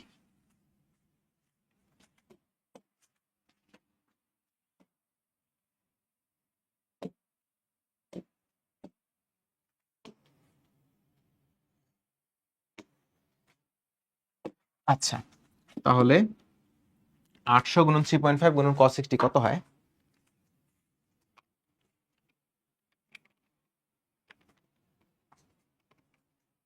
1400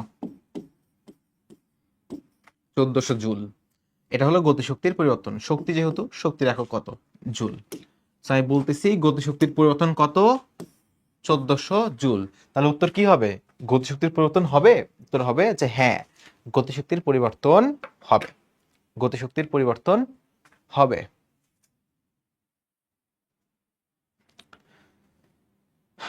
গতিশক্তির পরিবর্তন হবে। আচ্ছা, ঠিক আছে। দেখো, এটা দেখো, একটি স্প্রিং এর উপর 700 জুল বিভব শক্তি প্রয়োগ করে স্প্রিংকে 10 সেন্টিমিটার সংকোচন করা হলো। স্প্রিং এর উপর 700 জুল বিভব শক্তি প্রয়োগ করে 10 সেন্টিমিটার সংকোচন করা হলো। স্প্রিংটি স্প্রিং ধ্রুবক নির্ণয় করো। কি কি ভ্যালু দেওয়া আছে এখানে? কি কি ভ্যালু জানো? তোমাকে বিভব শক্তি দেয়া আছে। হ্যাঁ, স্প্রিং এর মধ্যে সঞ্চিত বিভব শক্তি, স্প্রিং এর মধ্যে বিভব শক্তি, স্প্রিং এর মধ্যে শক্তি জমা হয়, এটা কি বিভব শক্তি না? বিভব শক্তি। তো তোমাকে বলা আছে স্প্রিং এর মধ্যে বিভব শক্তি দেওয়া আছে 700 জুল। তোমাকে বলা আছে সংকোচন, হ্যাঁ সংকোচন হোক প্রসারণ হোক দুইটাই তো এক্স, এটা দেওয়া আছে এক্স দেওয়া আছে। তোমাকে বলছে স্প্রিংটি স্প্রিং ধ্রুবক নির্ণয় করো, কে এর মান বের করতে বলছে, কে এর মান বের করতে বলছে। তো তোমরা একটু আগে কি দেখেছিলে, একটু আগে কি দেখেছিলে? ES equals to half K X square. আমি এই ফর্মুলা কেন লিখলাম? কারণ এই ফর্মুলায় কে এক্স ইএস সবই আছে। দেখো কে আছে, এক্স আছে, ইএস আছে। আমার যা লাগবে তা কোন ফর্মুলায় আছে সেটা আমি খুঁজে বের করব। ঠিক আছে, তাহলে এখান থেকে এবার তুমি হিসাব করো। এটা হলো 700, হাফ কে এর ভ্যালু আমি জানি না, এক্স এর ভ্যালু দেওয়া আছে 10 সেন্টিমিটার। সেন্টিমিটার মানে কি, এটাকে মিটারে নিতে হবে। 10 সেন্টিমিটার মানে 0.1 মিটার। সো 0.1 দিয়ে গুণ। 0.1 দিয়ে যদি ভাগ হয় তাহলে 1400, 1400 যদি দিয়ে গুণ হয় তাহলে এমন হয় 2800 হয় কিনা। এটা গুণ হলে হবে 1400 ইকুয়ালস টু কে গুণন 0.1, তাহলে কে হবে 1400 ডিভাইড বাই 0.1, তাই না? তাহলে 1400 ডিভাইড বাই 0.1 কথাটার অর্থ হচ্ছে কে ইকুয়ালস টু 14000। একক কি হবে কে এর? কে মানে কি ছিল দেখো তো, কে মানে কি ছিল? এফ ডিভাইড বাই এস বা F divide by X. X হচ্ছে সরণ, সরণ মানে হলো মিটার। এফ হচ্ছে বল, বল মানে হচ্ছে নিউটন। তাহলে কে এর একক কি হবে? কে এর একক হচ্ছে নিউটন পার মিটার। সো এটা হচ্ছে নিউটন পার মিটার,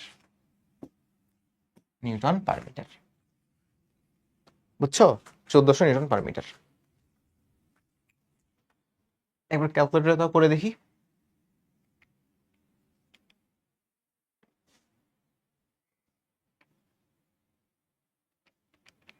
হুম, সরি 14000 আর কি, 14000 নিউটন পার মিটার।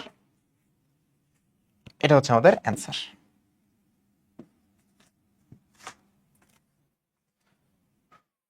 ঠিক আছে, ওকে ওকে ওকে। এবার শক্তির নিত্যতা। শক্তির নিত্যতা দেখো, শক্তি সবসময় সংরক্ষণশীল থাকে। শক্তি সবসময় কি থাকে? শক্তি সবসময় সংরক্ষণশীল থাকে। মানে শক্তি কখনো আহ, এই যেটা বললাম, কখনো সৃষ্টি হয় না, কখনো ধ্বংস হয় না। একটা সিস্টেমের মধ্যে, আমরা সিস্টেম দেখেছিলাম না, যার মধ্যে ঘটনা ঘটে। একটা সিস্টেমের মধ্যে যদি বাইরে থেকে কেউ কোনো মাতব্বরি না করে, একটা সিস্টেমের মধ্যে যদি বাইরে থেকে কেউ কোনো মাতব্বরি না করে, তাহলে মোট শক্তি কখনো চেঞ্জ হয় না। কারণ শক্তি সৃষ্টিও হবে না, শক্তি ধ্বংস হবে না। শক্তি খালি একটা রূপ থেকে একটা রূপে ট্রান্সফার হবে। এখন ও এই ছেলে থেকে মেয়ে হয়ে যাক, মেয়ে থেকে ছেলে হোক, মানুষের সংখ্যা তো সমান, তাই না? বুঝছো? শক্তি তার চেহারা চেঞ্জ করুক, রূপ চেঞ্জ করুক, অবস্থা চেঞ্জ করুক, সমস্যা নেই, মোট শক্তি তো সমান। সেটাই। তাহলে শক্তির নিত্যতা কি বলে? এটাকে শক্তির সংরক্ষণশীলতাও বলে। শক্তির নিত্যতা বা সংরক্ষণশীলতা।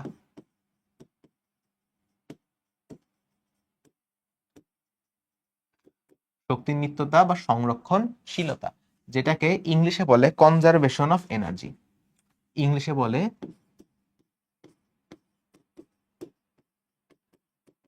Conservation of energy. কনজারভেশন মানে সংরক্ষণশীলতা, কনজারভেশন অফ এনার্জি। এখন শক্তির সংরক্ষণশীলতা তাহলে কি বলছে? যে কোনো সিস্টেমের মধ্যে, এটা না লিখি, কোনো সিস্টেমের মধ্যে যদি বাইরে থেকে কোনো রকম বল প্রয়োগ করা না হয়, যদি বা অথবা বাইরে থেকে কোনো প্রকার তোমার শক্তি দেওয়া না হয়, তাহলে শক্তি যদি আদান প্রদান না হয়, তাহলে সেই সিস্টেমে মোট শক্তির পরিমাণ সবসময় সমান থাকে। মোট শক্তির পরিমাণ সবসময় সমান থাকে। একটা উদাহরণ যদি এরকম হয় যে একটা বস্তু, হ্যাঁ, এখান থেকে মাটিতে পড়ে যাচ্ছে, আকাশ থেকে মাটিতে পড়ছে, তাহলে এইখানে তার মোট কি কি শক্তি আছে? আমরা কি কি শক্তি শিখলাম? গতিশক্তি আর বিভব শক্তি, এই দুটোই আমরা হিসাব করি। পৃথিবী তাকে টেনে নিয়ে আসতেছে, এটা হচ্ছে পৃথিবী বা আর্থ। এখন পৃথিবীর মধ্যে তোমার গতিশক্তি তো চেঞ্জ হবে না, পৃথিবী তার গতিশীল হচ্ছে না। সো পৃথিবীর মানে গতিশক্তি বিভব শক্তি হিসাব করে আসলে লাভ নেই। হ্যাঁ, আমরা ধরতেছি এই বস্তু আর পৃথিবীর মধ্যে, এই বস্তু আর পৃথিবীর মধ্যে কি কি ঘটনা ঘটতেছে? এই বস্তু আর পৃথিবী তো সিস্টেম, ঘটনা যে ঘটতেছে সেটা তো এই বস্তু আর পৃথিবীর মধ্যে। তাহলে সিস্টেম এখানে কে? শুধু এই বস্তু না, সিস্টেম এখানে হচ্ছে বস্তু আর পৃথিবী। তাহলে এই বস্তুর গতিশক্তি কত? যখন উপরে ছিল ঘটনা শুরুর আগে, গতিশক্তি, বস্তুর গতিশক্তি কত? 0, কারণ শুরুতে তো স্থির অবস্থায় ছিল, ছেড়ে দেওয়ার পর আস্তে আস্তে পড়তেছে। এই বস্তুর গতিশক্তি 0, পৃথিবী তো আগে থেকেই 0, সেটা তো ধরে লাভ নেই। এই বস্তুর যে বিভব শক্তি ই, মানে অ্যাকচুয়ালি বস্তুর না, এই সিস্টেমের বিভব শক্তি। বস্তুর না, বস্তু এবং পৃথিবী এই দুজনের যে সিস্টেম, এই সিস্টেমের বিভব শক্তি এটা কত? M G H. mgh এটাকে আমি ধরে নিলাম ভূমি। এটাকে ভূমি ধরলাম মানে কি? মানে এখানে বিভব শক্তি শূন্য। এখানে যে বিভব শক্তি সেটা হচ্ছে এই দুই জায়গার পার্থক্য সমান mgh। ওকে, আমি তো সবসময় পার্থক্যই হিসাব করব, সো এটা mgh ধরলেও সমস্যা নাই। তোমাদের বইয়ে দেখবা তোমাদেরকে এটা বলেও নাই যে ওটা আসলে mgh না, তোমাদের বই জাস্ট লিখে দিছে যে ওটা হলো mgh, বাট অ্যাকচুয়ালি কিন্তু এটা mgh না। কেন বলতেছি? কারণ ইন্টারমিডিয়েটে যদি তুমি ধরে রাখো যে এখান থেকে এটা এটা হলো mgh, এটা জিরো, তাহলে মারা খাবা, বুঝছো? কারণ ইন্টারমিডিয়েটে খুবই ক্রুশাল জিনিস এটা। সো এটা আমি তোমাদের এখন থেকে বলে দিচ্ছি, এটা কিন্তু জিরো না। আমি হিসাবের সুবিধার জন্য জিরো ধরি, জিরো ধরলেও অঙ্ক মিলে তাই ধরি। আর উপরে এখান থেকে এখানে পার্থক্য হচ্ছে mgh, যদি এটা জিরো হয় তাহলে ওটা হলো mgh। ঠিক আছে, আচ্ছা, যে সে যাই হোক, এখানে মোট শক্তি কত? উপরে ঘটনা শুরুর আগে এই বস্তুর গতিশক্তি জিরো, পৃথিবীরও কোনো গতিশক্তি নাই, ওটাও জিরো। দুইটা মিলে, পৃথিবী এবং এই বস্তু মিলে যে সিস্টেম, সেই সিস্টেমের বিভব শক্তি ধরে নেওয়া হচ্ছে mgh। নিচে কত?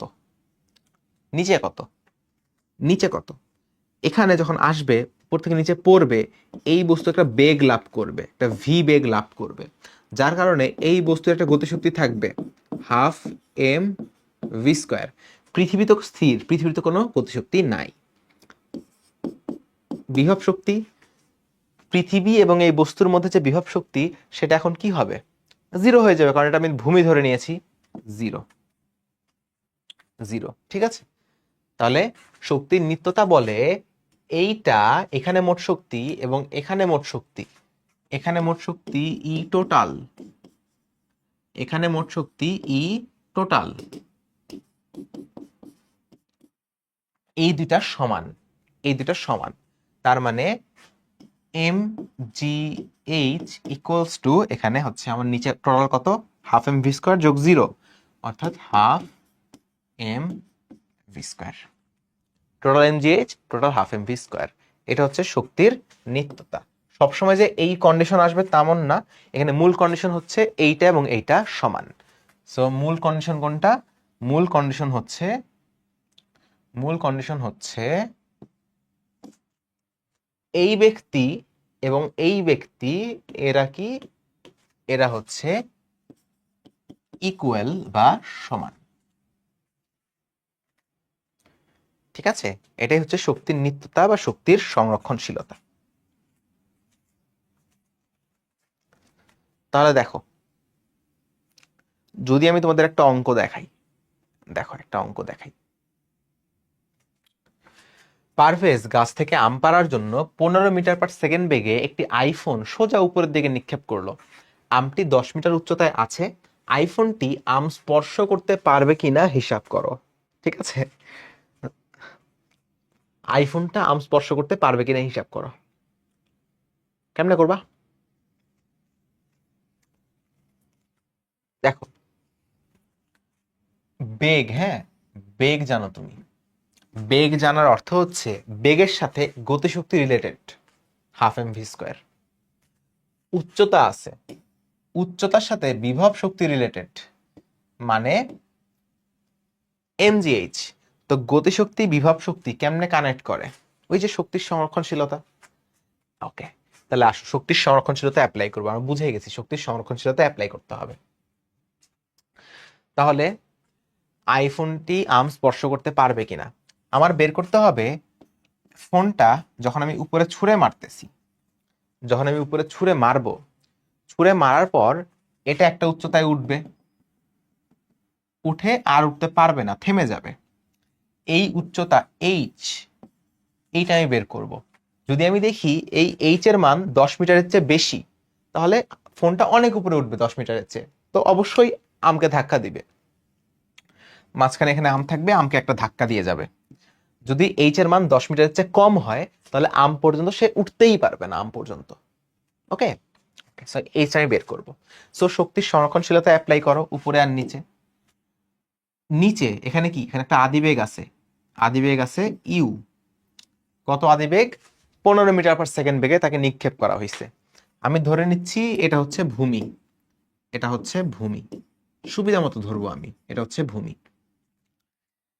তাহলে এখানে দেখো, এখানে গতিশক্তি আর বিভব শক্তি হিসাব করি। বিভব শক্তি 0, কেন? কারণ ভূমি। পৃথিবী এবং ফোনের বিভব শক্তি 0। আচ্ছা, পৃথিবী এবং এই ফোনের, পৃথিবীর তো কোনো গতিশক্তি নাই, তো কখনো ধরাই লাগবে না কখনো। পৃথিবীর কখনো গতিশক্তি ধরাই লাগে না, কারণ ওটা 0 সবসময়।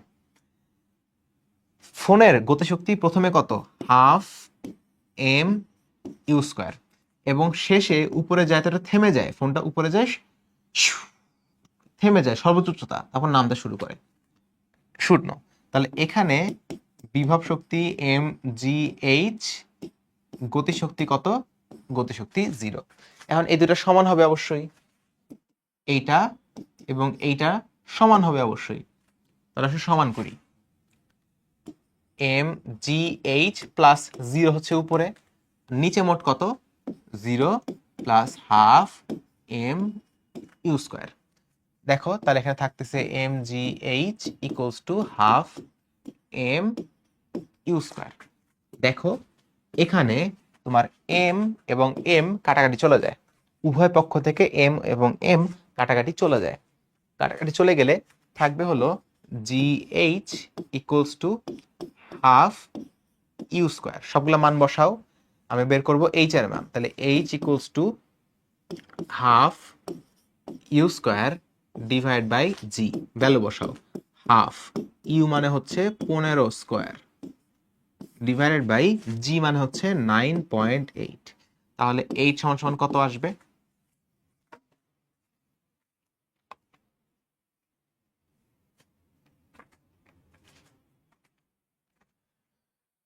ইন্টু 15 স্কোয়ার ডিভাইডেড বাই 9.8, 11.48 এত মিটার। তাহলে এইটা কি?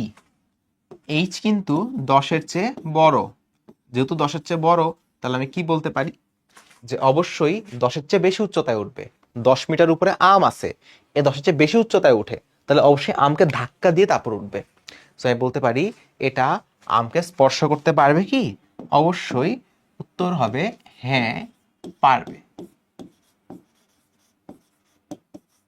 উত্তর হচ্ছে হ্যাঁ, পারবে। উত্তর হচ্ছে হ্যাঁ, অবশ্যই পারবে। দেখো এটা দেখো, ভিডিওটা পজ করে নিজে আগে ট্রাই করেও। আম পাড়ার জন্যই তো মারছি। এখন বলল এই আমটা যদি অন্তত 2 মিটার/সেকেন্ড বেগে ধাক্কা দেয় কেউ, যে ফোনটা মারছে সেই ফোনটা যদি 2 মিটার/সেকেন্ড বেগে আমটাকে ধাক্কা দেয়, তাহলে আমটা ছিঁড়ে যাবে। তাহলে প্রশ্ন হচ্ছে আমি কি আসলে আমটাকে পারতে পারবো নাকি পারবো না? উত্তর হচ্ছে হিসাব করে দেখতে হবে। এখানে হচ্ছে আম, হ্যাঁ, এখানে হচ্ছে আম। আমি ফোনকে এখান থেকে মারলাম, ফোনটা উপরে উঠলো, উপরে উঠে এটাকে ধাক্কা দিল, আমি তো দেখছি যে ধাক্কা লাগবে। তো আমি ধরলাম যে 15 মিটার/সেকেন্ড বেগে আমি মারি নাই, আমি 15 মিটার/সেকেন্ড বেগে আমি এটাকে মারি নাই, আমি একটাকে ইউ-মিটার/সেকেন্ড বেগে মারছি, ইউ-মিটার/সেকেন্ড বেগে মারছি।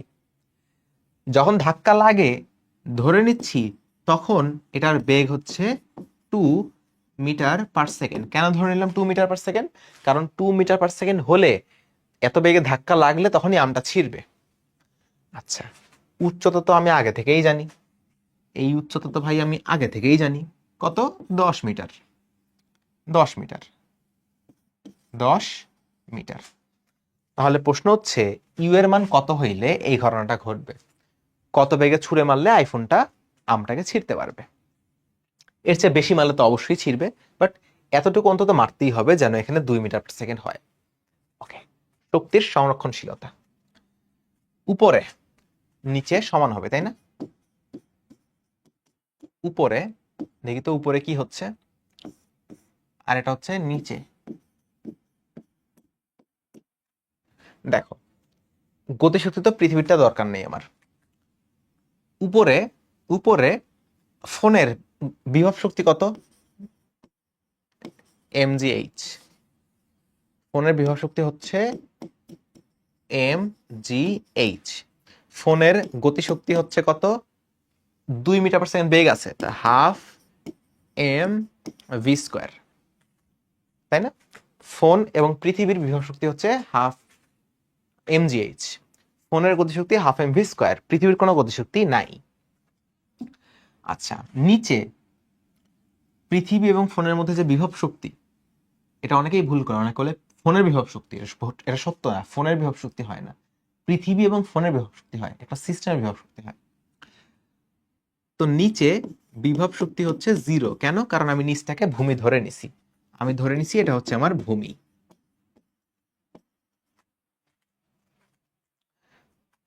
গতিশক্তি কত?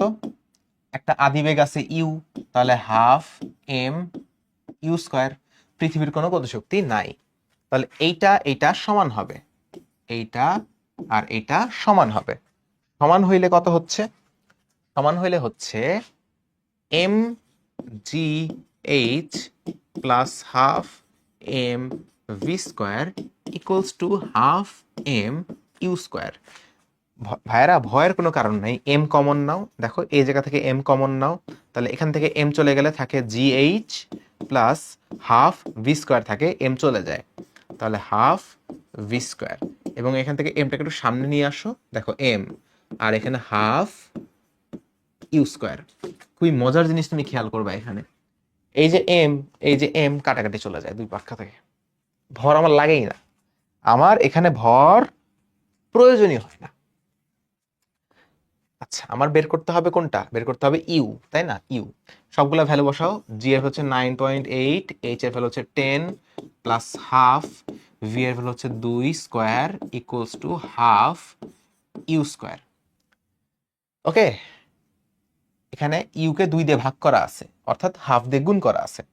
সো এই হাফটাকে এপাশে নিয়ে আসি, অথবা বলতে পারো ইউ স্কোয়ারকে 2 দিয়ে ভাগ করা আছে, 2কে এপাশে নিয়ে এসে গুণ করে দেই। তাহলে 2 ইন্টু 9.8 ইন্টু 10 প্লাস এপাশে একটা হাফ ছিল, আসে আবার 2 দিয়ে গুণ হলো, কাটাকাটি চলে যাবে, থাকবে 2 square equals to U square. যদি আমি ইউ স্কোয়ারের ভ্যালু এটা হয়, তাহলে ইউ এর ভ্যালু কোনটা হবে? ইউ এর ভ্যালু কোনটা হবে? রুট ওভার এইটা, তাই না? আচ্ছা, সুতরাং ইউ এর ভ্যালু কত আসে হিসাব করো তো। 9 পয়েন্ট সামথিং আসার কথা।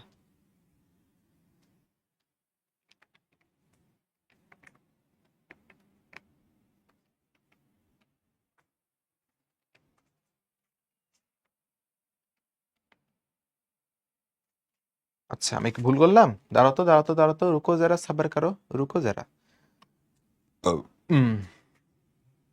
M G H plus half M V square equals to half M U square, তাই তো?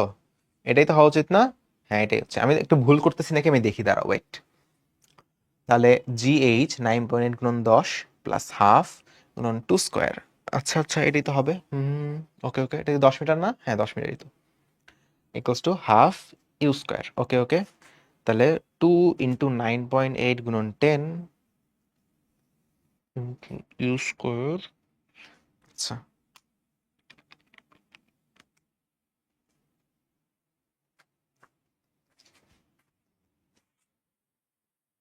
হুম হুম হুম হুম হুম হুম হুম হুম হুম। আচ্ছা, 98, তাই না? এটা এটা আসবে 98 প্লাস 5 ইন্টু স্কোয়ার 100। আচ্ছা,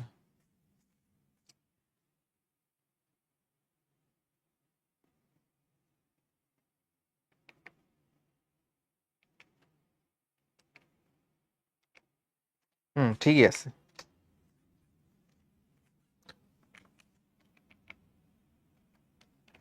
অ্যান্সার কত হবে? অ্যান্সার হবে 14.14, 14.14 metre per second. 14.14 metre per second, এত বেগে আমাকে নিক্ষেপ করতে হবে, তাহলে আমি আম পারতে পারবো। দেখো তো, আমি কিন্তু 15 মিটার পার সেকেন্ড বেগে নিক্ষেপ করছি, এটার চেয়েও বেশি বেগে, এটার চেয়েও বেশি বেগে। তার মানে অবশ্যই আমি খুব ইজিলি আমটা পারতে পারতাম। উত্তর হচ্ছে 14.14, অন্তত মারতেই হবে, এত বেগে অন্তত মারতেই হবে। বুঝছি? আচ্ছা, আশা করি বুঝছি।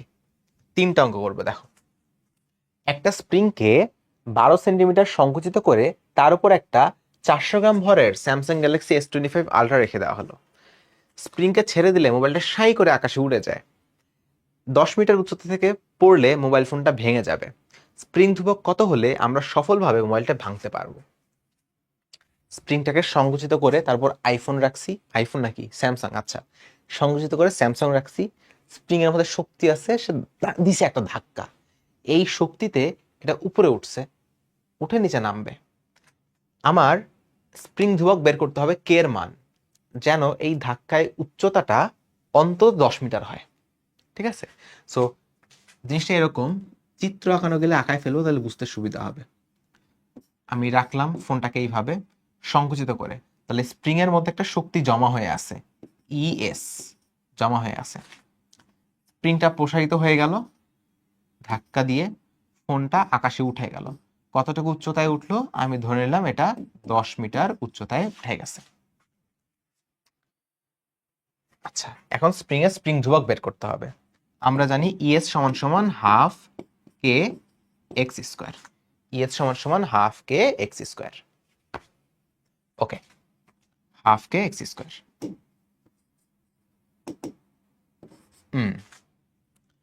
আচ্ছা, দেখো শক্তির সংরক্ষণশীলতা অ্যাপ্লাই করো, শক্তির সংরক্ষণশীলতা অ্যাপ্লাই করো। নিচে নিচে নিচে মোট বিভব শক্তি কত হয়? মোট বিভব শক্তি পৃথিবী এবং এই মোবাইল ফোন, এখানে তিনটা জিনিস আছে, পৃথিবী, মোবাইল ফোন, স্প্রিং। পৃথিবী এবং এই মোবাইল ফোন, এদের মধ্যে বিভব শক্তি কত? 0, কারণ এটা ভূমিতে আছে। কিন্তু বিভব শক্তি কিন্তু স্প্রিং এর মধ্যেও আছে, যে ইএস, ইএস একটা বিভব শক্তি না, ইএস এখানে কিন্তু আছে ইএস। ইএস মানে কি? Half K X square. গতিশক্তি সবার 0, কারণ কেউ এখানে গতিশীল না। উপরে উপরে দেখো তো, উপরে যখন উঠে গেল তখন পৃথিবী এবং মোবাইল ফোনের মধ্যে এমজিএইচ বিভব শক্তি আছে, কিন্তু স্প্রিং এখন কিন্তু নর্মাল, স্প্রিং এর মধ্যে কোনো বিভব শক্তি এখন নাই। So plus 0। গতিশক্তি দেখো তো, গতিশক্তিও এখন নাই, এটা উপরে উঠে স্থির হয়ে গেছে, উপরে উঠে শাইনি করে থেমে গেছে, এখন নিচে নামবে, এটা হচ্ছে সর্বোচ্চ উচ্চতা। সো মোবাইল ফোনের কোনো গতিশক্তি নাই, পৃথিবীতেও জীবনেও কোনো গতিশক্তি নাই, আর স্প্রিং এর তো কোনো গতিশক্তি আগে থেকেই ছিল না। তাহলে এই দুইটা সমান হবে, তাহলে আমি বলতে পারতেছি এদের যোগফল হচ্ছে half K X square equals to, এখানে যোগফল হচ্ছে শুধুমাত্র এম জি এইচ। তাহলে এখন হিসাব করো, দেখো আমি কি বের করবো? কে বের করবো। তাহলে কে সমান সমান কি? কে সমান সমান হচ্ছে 2 ভাগ আছে, যাই 2 গুণ হবে 2mgh divided by X square দিয়ে ভাগ হবে, এক্স স্কোয়ার দিয়ে ভাগ হবে। এখন দেখো এখানে কি কি ভ্যালু দেওয়া আছে। 12 সেন্টিমিটার সংকুচিত, মানে এটা কি এক্স, 12 সেন্টিমিটার মানে কি 0.12 মিটার, অবশ্যই মিটার করে নিবা আগে। এম দেওয়া আছে কত? 400 গ্রাম, 400 গ্রাম কি দেওয়া আছে? এম, 400 গ্রাম মানে কি 0.4 কেজি। এমও জানি, জি জানি, এইচ কত? এইচ হচ্ছে আমাদের 10 মিটার, 10 মিটার যে উচ্চতায় উঠলে ভেঙে যাবে। তো 2 into 0.4 into 9.8 into 10 divided by X square, না এক্স মানে কত? এক্স এক্স হচ্ছে 0.12 হোল স্কোয়ার। এটা হচ্ছে আমার কাঙ্ক্ষিত কে এর মান। তাহলে 2 into 0.4 into 9.8 into 10 divided by 0.12 whole square. উত্তর হলো 5444.44 নিউটন পার মিটার। এটা হচ্ছে আমার স্প্রিং ধ্রুবকের মান। যেই স্প্রিং ধ্রুবক যদি থাকে তাহলে অবশ্যই আমি ভেঙে ফেলতে পারবো এই গ্যালাক্সি S25 আলট্রা। 25 নাকি 24? 24। তবে যতদিনে ভিডিওটা দেখতেছো ততদিনে হয়তো বা 26 27ও চলে আসতে পারে। ঠিক আছে, কমেন্টে জানায় তো স্যামসাং গ্যালাক্সি এখন কোন ভার্সন তোমাদের এখানে চলতেছে।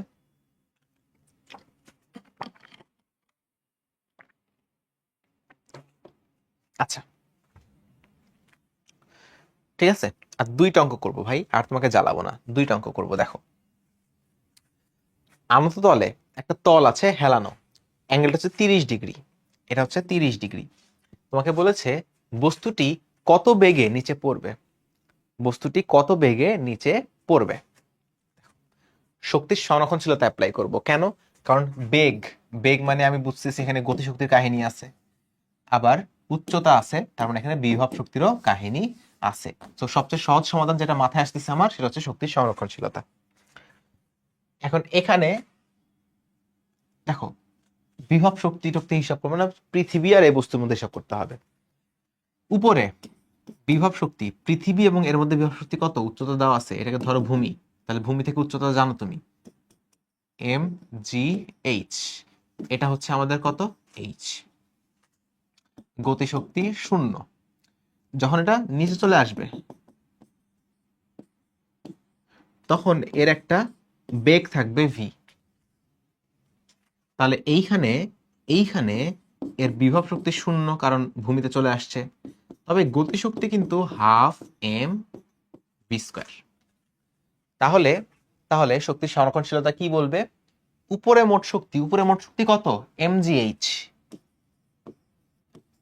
ইকুয়ালস টু নিচে মোট শক্তি কত, 12mv², 12mv²।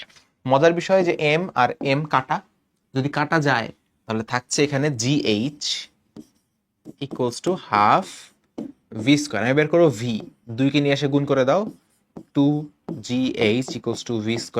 তাহলে v সমান সমান √2gh। এটা মুখস্থ রাখতে পারো, এটা পরীক্ষাতে লাগতেও পারে মুখস্থ। v ইকুয়ালস টু √2gh মুখস্থ না রাখলেও কোনো সমস্যা নেই, 3 লাইন করলেই চলে আসে। v equals to √2gh।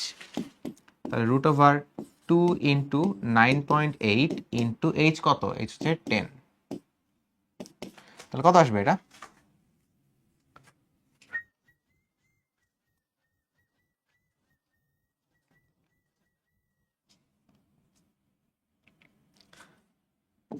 Answer আসবে 14 মিটার/সেকেন্ড। এটা হচ্ছে আমার বেগের মান। ঠিক আছে, 14 মিটার/সেকেন্ড। ডান ডান ডান ডান ডান ডান ডান ডান ডান। সহজ না? সহজ। এটা দেখি, আহা কি হলো এটা, এটা করো দেখি। এই যে এটা, কেমন পারো আমিও দেখি তুমি কেমন পারো। ঠিক আছে, ভিডিওটা পজ করে নিজে ট্রাই করো।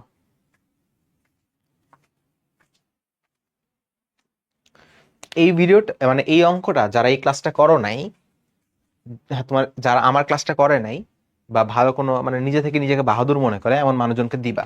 যদি এই অঙ্কটা ঠিক মতো করতে পারে তাহলে সে ফিজিক্সে বেশ ভালো, যদি এই অঙ্কটা ভুল করে তাহলে সে ফিজিক্সে এবারে ভয়ঙ্কর অবস্থায় আছে আর কি, বেসিক দুর্বল।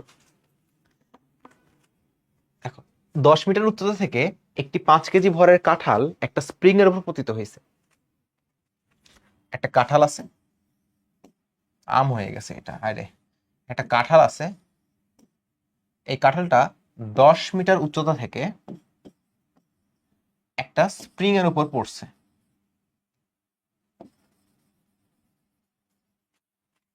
স্প্রিং এর উপর পড়ার কারণে কি হয়েছে, আর স্প্রিংটা তো বাঁকা হইলো কেন, একটা স্প্রিং এর উপর পড়ছে। স্প্রিং এর উপর পড়ার কারণে কি হয়েছে, স্প্রিং ধ্রুবক 5000 যদি নিউটন/মিটার হয় তাহলে স্প্রিংটা কতটুকু সংকুচিত হবে, মানে কাঁঠালটা এখন পড়ে গেছে এটার উপর, স্প্রিংটা সংকুচিত হয়েছে। কতটুকু সংকুচিত হবে, কতটুকু হয় দেখো তো, এক্স পরিমাণ। এই এক্স এর ভ্যালু বের করতে হবে যে এক্স এর ভ্যালুটা কত। এখন বলো তুমি ভূমি কোনটা ধরবা? এটা তো বুঝতেছি শক্তির সংরক্ষণশীলতা দিয়ে করতে হবে, তিনটা বস্তুর সিস্টেম এখানে, কাঁঠাল, স্প্রিং আর পৃথিবী। তো এখানে শক্তির সংরক্ষণশীলতা দিয়ে করবো, যেহেতু সবকিছু মোটামুটি তোমার শক্তি টক্তি দিয়ে উপর থেকে পড়তেছে মরতেছে এই কাহিনী হইতেছে। তো আমরা এটুকু কমন সেন্স হয়ে গেছে, উপর থেকে জিনিসপত্র পড়তেছে, শক্তি মুক্তির হিসাব নিকাশ আছে, স্প্রিং এর কাহিনী আছে, তার মানে শক্তির সংরক্ষণশীলতা দিয়ে করতে হবে। তাহলে এখন শক্তির সংরক্ষণশীলতা অ্যাপ্লাই যে করবা, ভূমি কোনটা বলো? অনেকে কি করবে, ভূমি এইটাকে ধরবে, যে 10 মিটার দেওয়া আছে এটা হচ্ছে ভূমি 10 মিটার উপরে, কিন্তু তাহলে কিন্তু মারা খাবা। ভূমি ধরতে হবে কাঁঠালটা যতটুকু পড়ছে ততটুকু পর্যন্ত। তুমি হিসাব করবা কতটুকু পর্যন্ত, হিসাব তো করবা কাঁঠাল আসছে স্প্রিং এর উপর পড়ছে, স্প্রিং দাবায় ভিতরে ঢুকছে, এতটুকু পর্যন্ত। সো এইটাকে ধরতে হবে তোমার ভূমি। এবার তুমি শক্তির সংরক্ষণশীলতা অ্যাপ্লাই করো। ভূমি কোনটাকে ধরবা? ভূমি ধরবা তুমি এইটাকে, ভূমি ধরবা তুমি এইটাকে। এবার শক্তির সংরক্ষণশীলতা তুমি অ্যাপ্লাই করবা।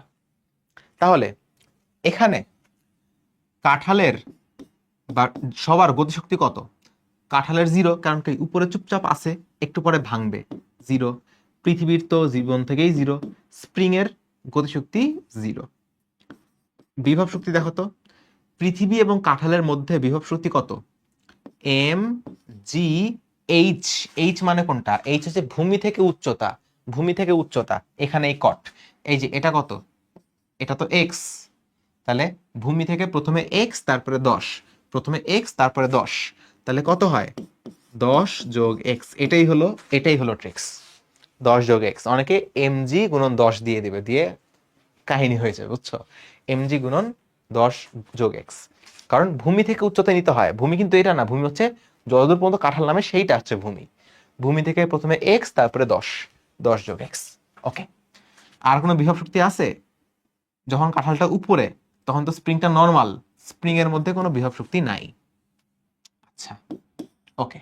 যখন নিচে কাঁঠালটা আসলো, অনেক বেগ নিয়ে স্প্রিং এর উপর আসছে, তারপরে স্প্রিংটা সংকুচিত করে যায় আস্তে আস্তে থেমে গেছে, এই যে টয়িং, চিন্তা করো, এই যে সাই টয়িং, থেমে গেল। তো এখানে যেহেতু থেমে গেছে, তাহলে এইখানেও কোনো বিভব শক্তির কোনো নামগন্ধ নাই, সরি গতিশক্তির কোনো নামগন্ধ নাই, যেহেতু সবাই স্থির হয়ে গেছে এখানে। তবে বিভব শক্তি কিন্তু ভালোই আছে। পৃথিবী এবং কাঁঠালের তো 0, সমস্যা নেই, কিন্তু স্প্রিং এর একটা বিভব শক্তি আছে ইএস। ইএস এর মান কত বলতো?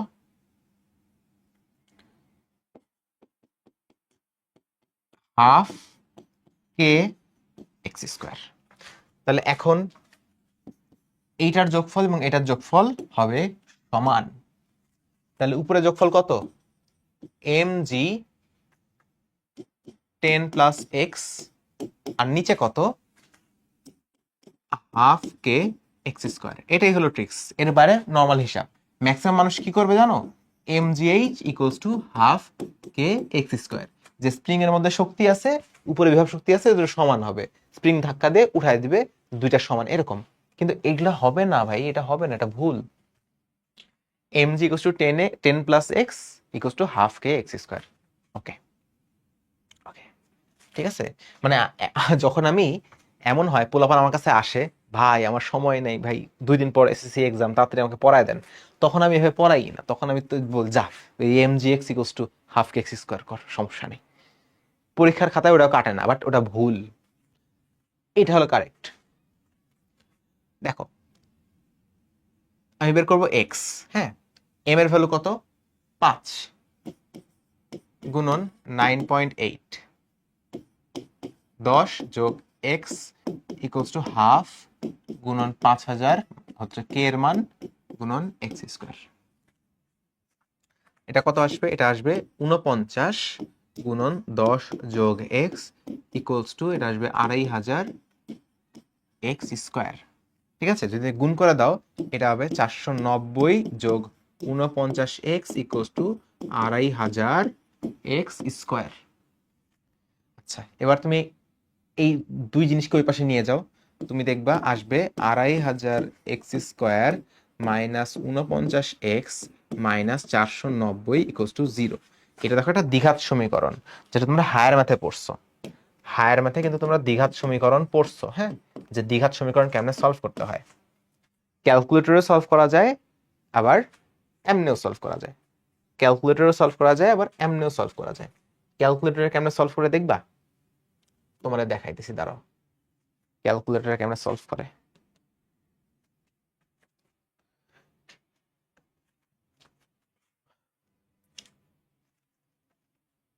এটা হচ্ছে নর্মাল তোমার এই যে EX calculator, ES plus, sorry এটা হলো ইএস প্লাস ক্যালকুলেটর। অনেকের কাছে এই যে সিডাব্লিউ ক্যালকুলেটর থাকতে পারে, আবার অনেকের কাছে নর্মাল ক্যালকুলেটরও থাকতে পারে, ওই যে তোমার ইএক্স ক্যালকুলেটরও থাকতে পারে, কোনো সমস্যা নাই। মানে সব ক্যালকুলেটরই করা যায়, তুমি একটু গুগল সার্চ করে দেখতে হবে যে কোন ক্যালকুলেটরে দ্বিঘাত সমীকরণ কেমন সলভ করে। এসএসসি পরীক্ষায় অ্যালাউড, সমস্যা হয় না। আচ্ছা, মোট দেখো ইকুয়েশন আছে 5 নম্বরে, আমি দিলাম 5। এবার আমাদের এটা কোন ফরম্যাট ছিল দেখো, এক্স স্কোয়ার এক্স জিরো, তাই না, এক্স স্কোয়ার এক্স জিরো। তো আমি যাচ্ছি ওই ফরম্যাটে, দাঁড়াও একটু ওয়েট। এই দেখো, x square x plus something zero, ঠিক আছে, এই ফরম্যাটে আমি যাচ্ছি। তো আমি টিপ দিলাম, 3 নম্বরে দিব এখন আমি টিপ, 3 নম্বরে টিপ দিলাম। এবার আমাকে সবগুলা দিতে বলতেছে, এ বি আর সি এর মান দিতে বলছে। দেখো এ বি আর সি এর মান দিতে বলতেছে। তো এ বি আর সি এর মান কোনটা হয়, এ বি আর সি এর মান কোনটা হয়? এখানে এ হচ্ছে এইটা, এটা হচ্ছে এ, এটা হচ্ছে -49 হচ্ছে বি, -490 হচ্ছে সি। 2500 -49 -490। তো প্রথমটা কি 2500, হ্যাঁ, ইকুয়াল দিলাম। এরপর একটা -49, এরপর একটা হচ্ছে -490, ইকুয়াল দিলাম, ইকুয়াল। দুইটা অ্যান্সার আসবে যেহেতু দ্বিঘাত সমীকরণ, একটা হচ্ছে 0.45, একটা হচ্ছে -0.43। যদি তুমি ক্যালকুলেটর করতে না চাও, আমি আগে লিখি, এক্স এর দুইটা ভ্যালু আসবে, একটা হচ্ছে একটা হচ্ছে 0.45, একটা হচ্ছে -0.43, এত মিটার। অবশ্যই নেগেটিভ মানটা হবে না, এটা কি গ্রহণযোগ্য না? কেন গ্রহণযোগ্য না? কারণ ভাই সংকোচন প্রসারণের নেগেটিভ কেন হয়, এটা তো সরণ, এটা তো পজিটিভ হবে অবশ্যই। তাহলে অ্যাকুরেট ভ্যালু কোনটা? অ্যাকুরেট ভ্যালু হচ্ছে আমার এইটা, হচ্ছে আমার কারেক্ট অ্যান্সার। সংকোচন হবে 0.45 মিটার। তুমি যদি ক্যালকুলেটর না করতে চাও, মানে ক্যালকুলেটর তো করাই লাগবে, বাট ক্যালকুলেটর ইকুয়েশন মোডে না করতে চাও, তাহলে এভাবে করতে পারো যে এক্স ইকুয়ালস টু দ্বিঘাত সমীকরণের যে সূত্র -b প্লাস মাইনাস, একবার প্লাস একবার minus, √, b² -4ac divided by 2a। একবার প্লাস ধরে অঙ্কটা করবা, একবার মাইনাস ধরে অঙ্কটা করবা। প্লাস ধরলে একটা ভ্যালু আসবে, মাইনাস ধরলে আরেকটা ভ্যালু আসবে। এ বি আর সি এর মান হচ্ছে এই যে এইগুলা, ঠিক আছে। সো তোমরা হায়ার ম্যাথে পড়বে, এটা আসলে ম্যাথ, ওটা ফিজিক্স না, ওটা হলো ম্যাথ। ফিজিক্স ছিল এইখানে, ফিজিক্স ছিল এই জায়গা পর্যন্ত, এটা হলো মেইন ফিজিক্স। এটা যে পারছে সে ফিজিক্স পারে, এরপরে না পারলে সে হয়তো ম্যাথে দুর্বল, কিন্তু সে ফিজিক্সে দুর্বল না, ঠিক আছে। ওকে, তো এই ছিল আমাদের আজকের এই ক্লাসে। তোমরা অনেক কিছুই মনে হয় শিখছো। আমি চেষ্টা করছি যতটা অঙ্ক কম করায় সম্ভব তোমাদের সব আইডিয়া দিয়ে দেওয়ার। ক্লাসটা কেমন লাগলো জানাইতে পারো, এবং যে কোনো প্রয়োজনে ভিজিট করতে পারো আমাদের ওয়েবসাইট www.bpdreamschool.com। ঠিক আছে, আরও ভালো ভালো ক্লাস পেতে সাবস্ক্রাইব করে রাখতে পারো আমাদের চ্যানেলে। আল্লাহ হাফেজ। আমি ছিলাম তোমাদের সাথে পারভেজ আহমেদ। দেখা হবে আবার অন্য কোনো দিন যদি বেঁচে থাকি। আল্লাহ হাফেজ, বা যদি তুমি বেঁচে থাকো আর কি, সবসময় আমার দোষ কেন দেবো। ওকে, বাই।